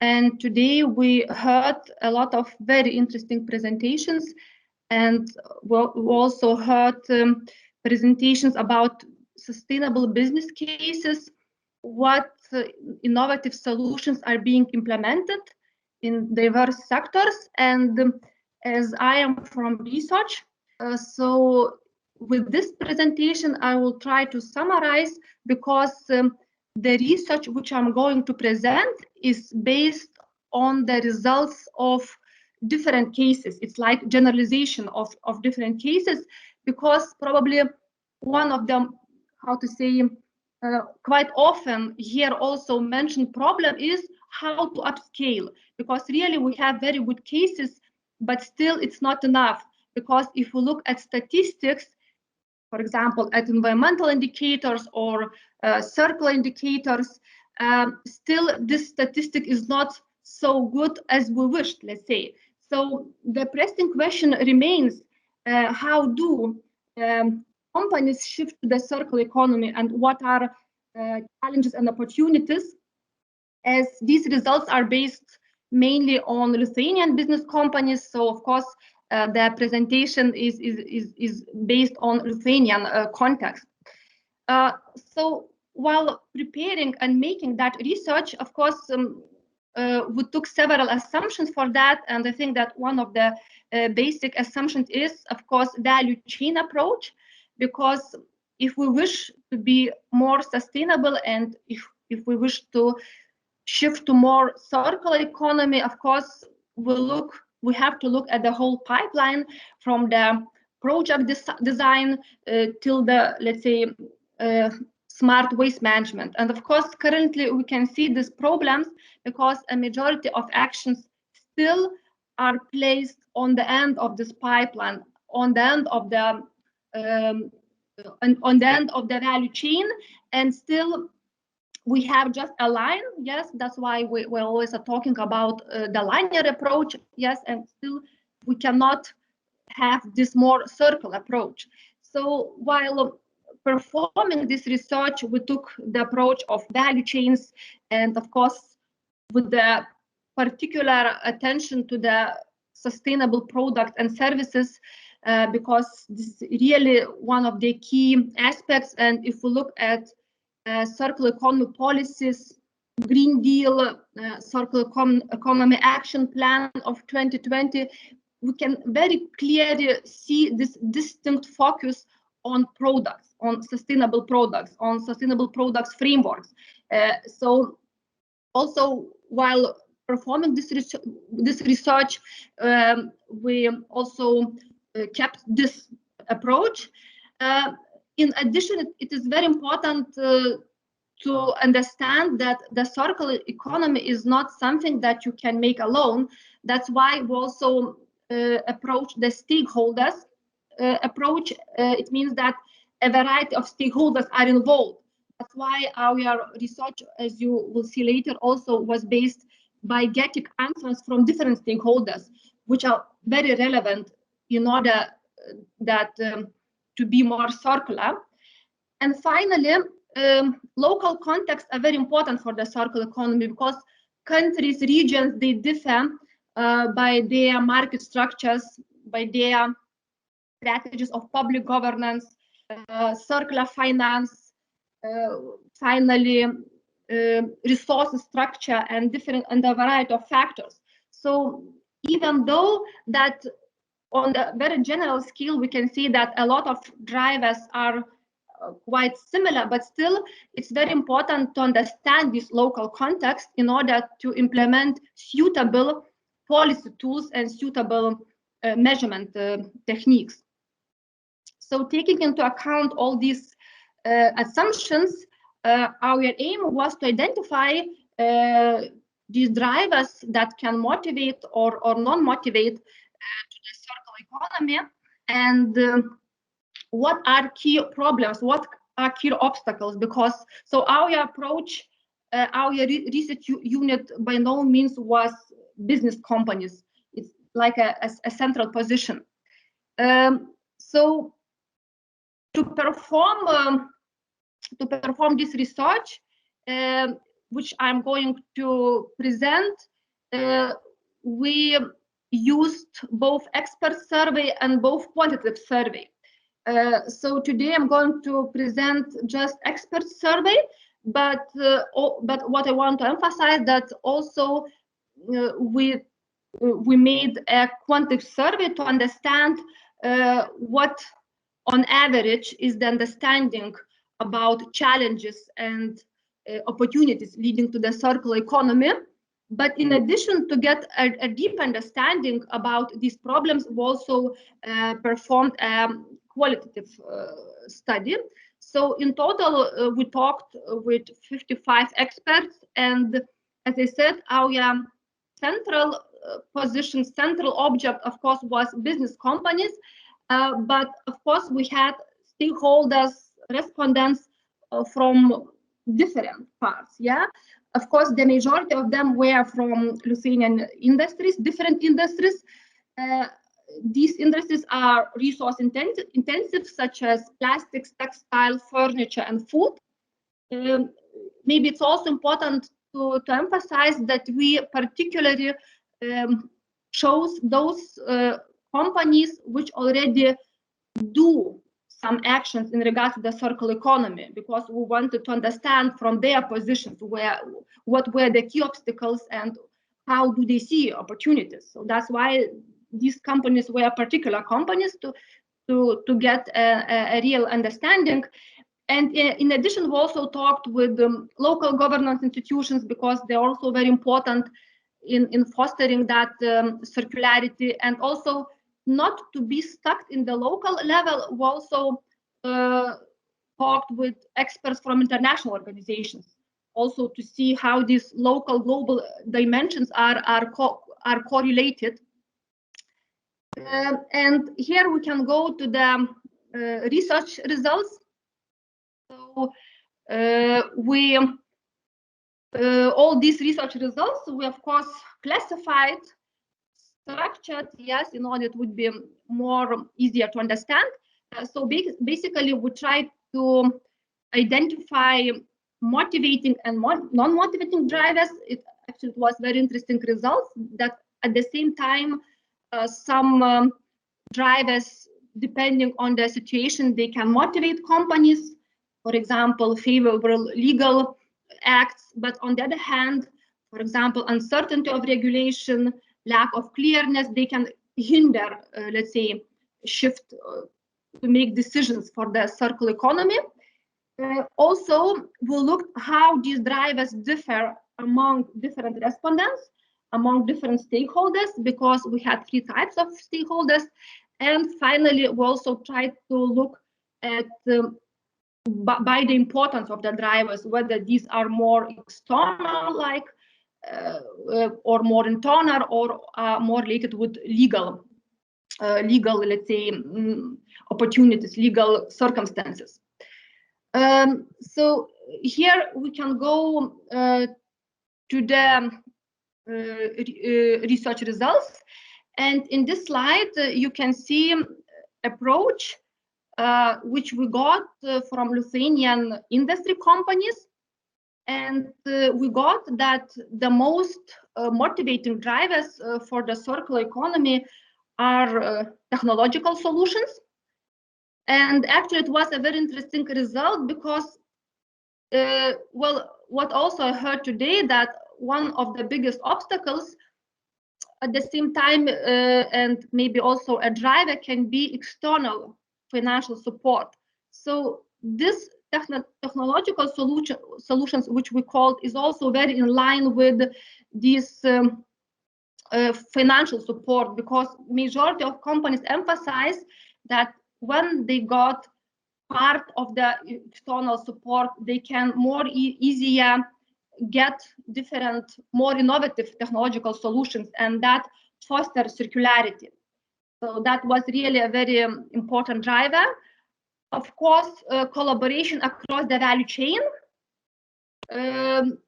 legal regulation, because of course it very much depends on the industry, but for especially some industries, there are already environmental regulations which you have to follow. Yeah, so it means that especially if companies act in the European Union market, so of course they have to follow these environmental regulations, and of course that's also a very strong factor. And overall, if we talk about institutionalism, so it's a very strong factor as regards sustainability and the circular economy and product-related drivers.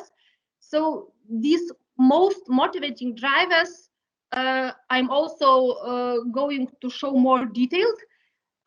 Meanwhile, I also want to say a couple of words about non-motivating drivers.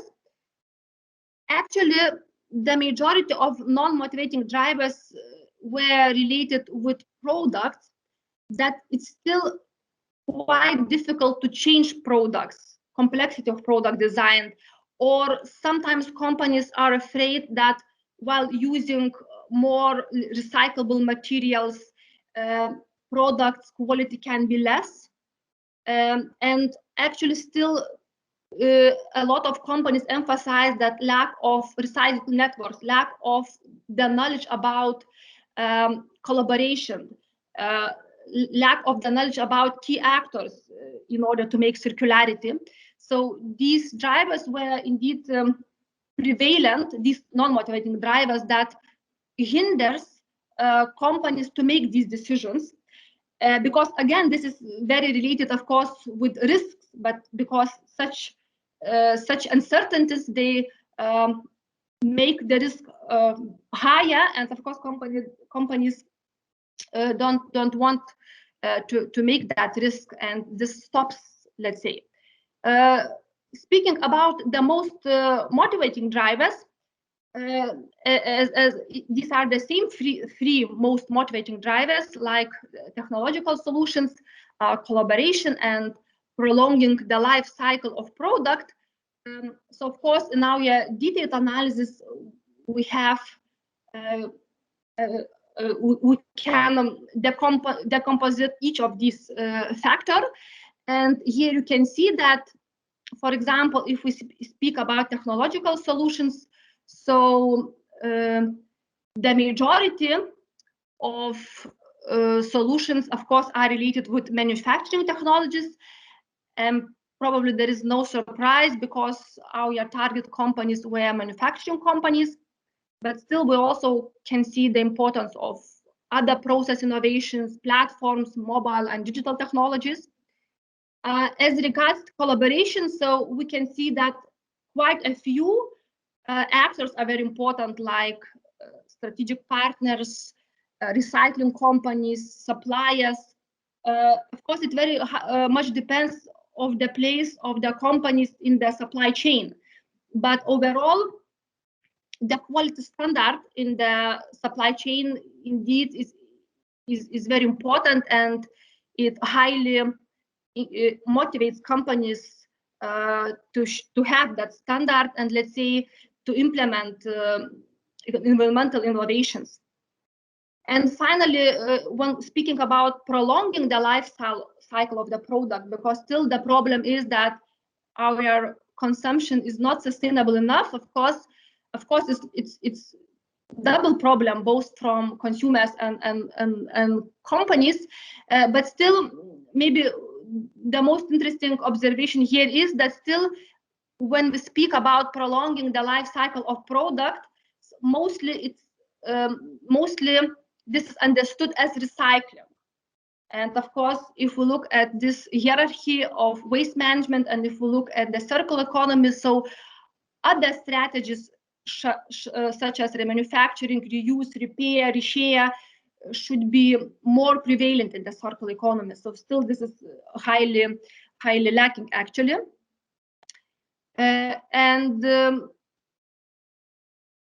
Yeah, so now let's go to the results of municipalities, the other stakeholder.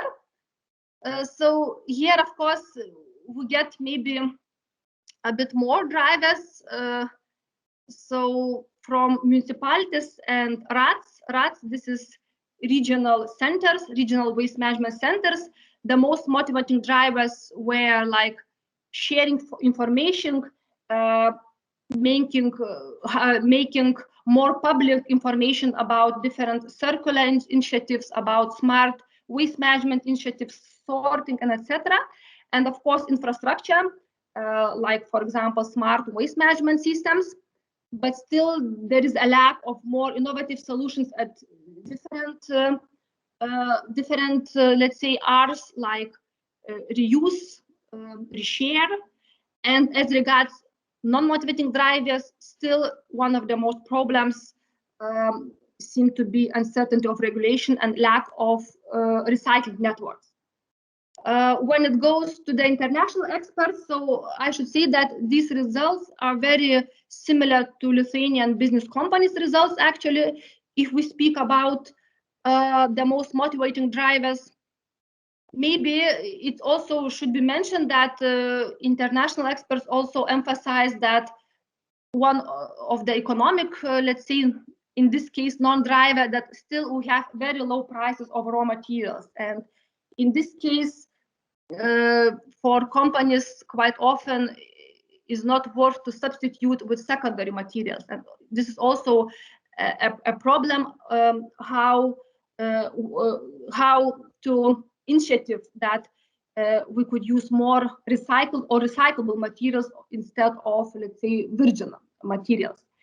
And going, let's say, to the end of my presentation, I also would like to emphasize that maybe what is interesting, that besides that we identified different motivating drivers, and we can see that there is some differences between different stakeholders, still we can see that actually there are quite a few tensions while implementing these decisions, and because it very depends whether the company seeks to take a leadership in the industry and can be an example, and whether the company is copying others and waiting for something. In addition, there is also a very huge and clear tension between short and long run, because usually, of course, companies seek profit maximization for the current year. That's the reality of all financial reporting, actually. But still, if we look at environmental benefits, usually it takes longer. It takes time. I mean, so that's also a huge tension, actually. And also, isolated and integrated action still it's lacking. For example, across the functions, across the departments, and still lack of these isolated actions to have a consistent sustainable value chain. Product and waste management, I already talked about this, that we should be more proactive and look at eco design, circular design, rather than just waste management. And of course, finally, like compliance versus future regulation. So some companies just seek to comply the current norm, but some companies, they look already to the future regulations and try to anticipate future regulations. Well, finally, probably my last insight would be, let's say, because I understand that I don't have too much time. So I think that these results are very interesting because they show these generalized problems which are common for different industries, and also how do these problems are being seen by, let's say, local governments and, let's say, businesses. And of course, it's very important to have this common ground and to balance these approaches. And probably, maybe also what I would like to say, that of course, currently, for example, the circular economy is one of the strategies, yes, of the European Union, but still it's not so new, let's say. It's new old term, let's say, and probably that's why I think that it's very important to understand how can we look and change from each performance perspective, and what we can do in order, let's say, to contribute to the sustainability and the circular economy. And that is my last slide about our research team, because we are from Kaunas University of Technology, and we try to understand, we try to investigate behavior and what are the consequences on the wider scale. So thank you very much one more time for having an opportunity to present our research results. Thank you. Many thanks to our academic colleagues. We have now heard all the presenters from our list. Many thanks to all of you for your interesting and fascinating presentations. Unfortunately, we are already almost out of time. Therefore, we have to move to the end of the conference. Despite that, we encourage to contact the presenters if any questions are raised. And the presentations, of course, themselves will be circulated to all the registered participants. I give the word to my colleague, Daria. Thank you very much. And really, we will continue discussions in all digital possible formats. But now I'm very pleased to give the floor to Olof Berstad, Ministry of Foreign Affairs of Norway. Olof Berstad is a CSO, Committee of Senior Officials, CBSS member, and also he will introduce or make some preliminary introduction for incoming Norwegian presidency in the Council of the Baltic Sea States. We know that sustainability will be high even on Norwegian presidency, and you will address a lot of issues related to sustainable development. Please, Olof. Daria, thank you very much. And just let me, at the end of this very full day, to put it this way, very interesting, thank everybody, because this has been really not only interesting, but also challenging and fascinating. There's a broad spectrum of sustainability issues, of course, in our region. We focus a lot on the process industry, on the heavy industry, on the resource-intensive industries, and this is also one of the big strengths in our region. Maybe it's not for me to say thank you to everybody, but at least this has been stimulating. I've been asked to make a few remarks concerning our incoming presidency, and indeed we will then succeed Lithuania's presidency of the Council of the Baltic Sea States in a little more than a month. Tuesday next week there will be the ministerial meeting under the leadership of Lithuania's Foreign Minister Gabrielius Landsbergis. And we are preparing our minister's statement in that regard. But already one major delivery or deliverable from the Lithuanian presidency will be the so-called Vilnius II declaration. I think Director General Poznański quoted a little from the Vilnius II declaration, which we expect then to be adopted by the ministers. And we note particularly such strong words as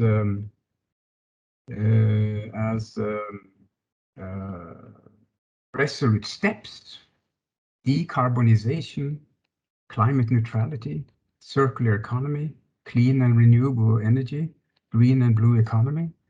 This is just part of the sustainability agenda, but it will definitely create a very strong ambition for the cooperation among the 11 countries of the Council and the European Union as well. But formulating targets and slogans is in a way easy. Doing it is difficult. Our Norwegian point of view, or point of departure will, in this context, especially in the expert group on sustainable development, will be to listen a lot to the actors, to the industry and the experts. And we have heard from many industry and experts today, of course. And it all supports the impression that our industries and businesses are in fact taking a lead. They are already acting. Most businesses understand that green transformation is a must. It is coming. It is a challenge, but also presents great opportunities. So industry is not only reading the mood of the time, but it's also acting and often not to fall behind in developments. I'll make an example from our own industrial history in Norway, namely that we lost a great industry in the 1800s, the Norwegian sailing ship industry. They did not understand or react quickly enough to the big technological changes, namely the change from sail to steam ship. And it took a long time for the Norwegian shipping industry to regain strength and competitiveness. So maybe this is also an instinct to be in the forefront, not to fall behind in all our industry. We heard from the nickel plant in Kristiansand earlier today, and this is also typical for what's going on all across the Norwegian industrial landscape, to put it this way. And also the industry is taking a lead themselves in a multi-stakeholder cooperation, both with the authorities, with academia, with non-governmental organizations and others, to ensure that industry is fulfilling its obligation and reacting to the challenges of sustainable development, primarily, of course, to reduce climate gas emissions, but also other pollutants, which Norwegian landscape also has been suffering a lot from. So things are happening. And there is a reason to be optimistic. In Norway, we put a lot of attention now to the European Green Deal. It's an enormous and collective engagement. It's robust. It will definitively yield results in a fairly short time. And at least we, as non-members of the European Union, we do not want to fall behind in that process. We want to be part of it. And we also see that the Baltic Sea region is prepared. It is capable and strong with all sorts of capacity, also on the industrial level, of course, to take a lead and to be successful in this process. So just a few words about how we intend to pursue this green transformation agenda. Basically, as I mentioned, in this expert group on sustainable development, Norway will also lead the expert group on sustainable maritime economy, where, of course, green shipping, clean shipping will be high on the agenda. Mr. Christensen from Kristiansand talked about land supply of electricity. This is coming very strongly. It's just part of a broad transformation of maritime industry, maritime shipping, of course. But we will build on the 2030 action plan and decisions already made. In that context, we will probably focus on two of these priority areas from the action plan. One is on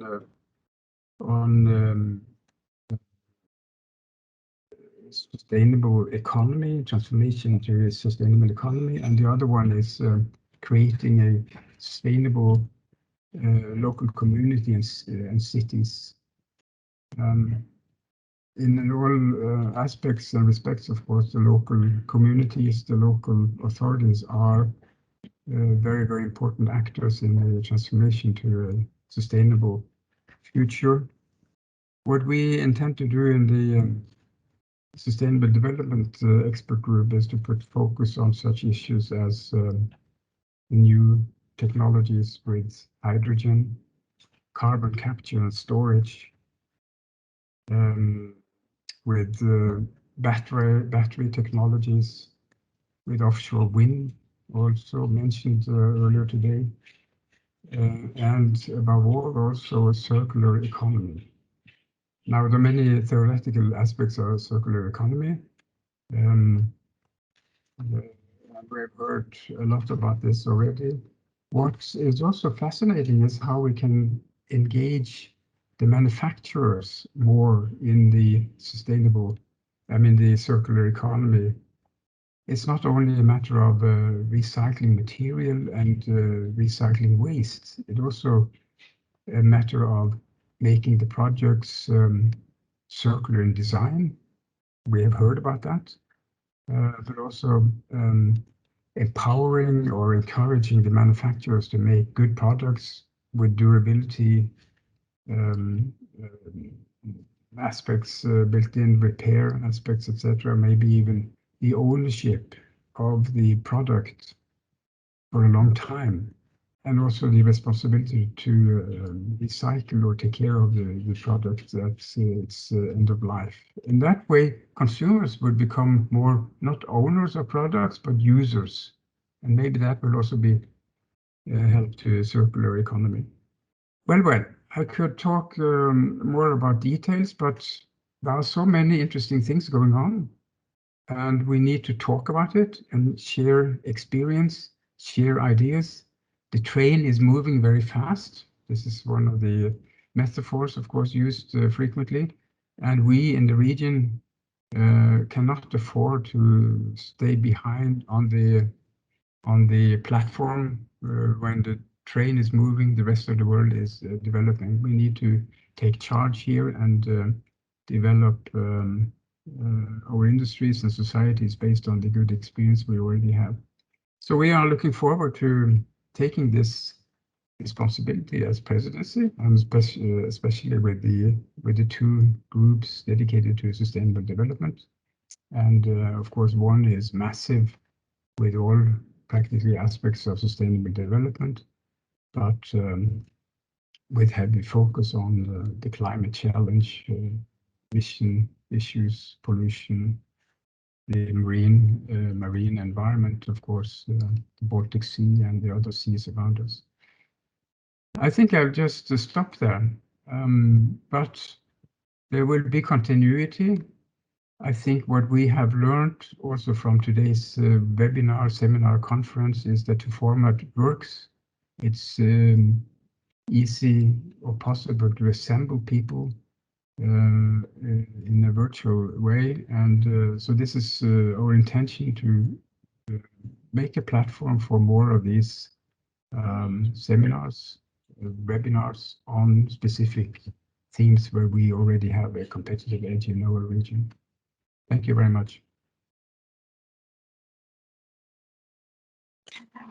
Thank you very much, Olof, and thank you for this continuity approach. Really, your presidency provides this linkage and bridge from Lithuanian one.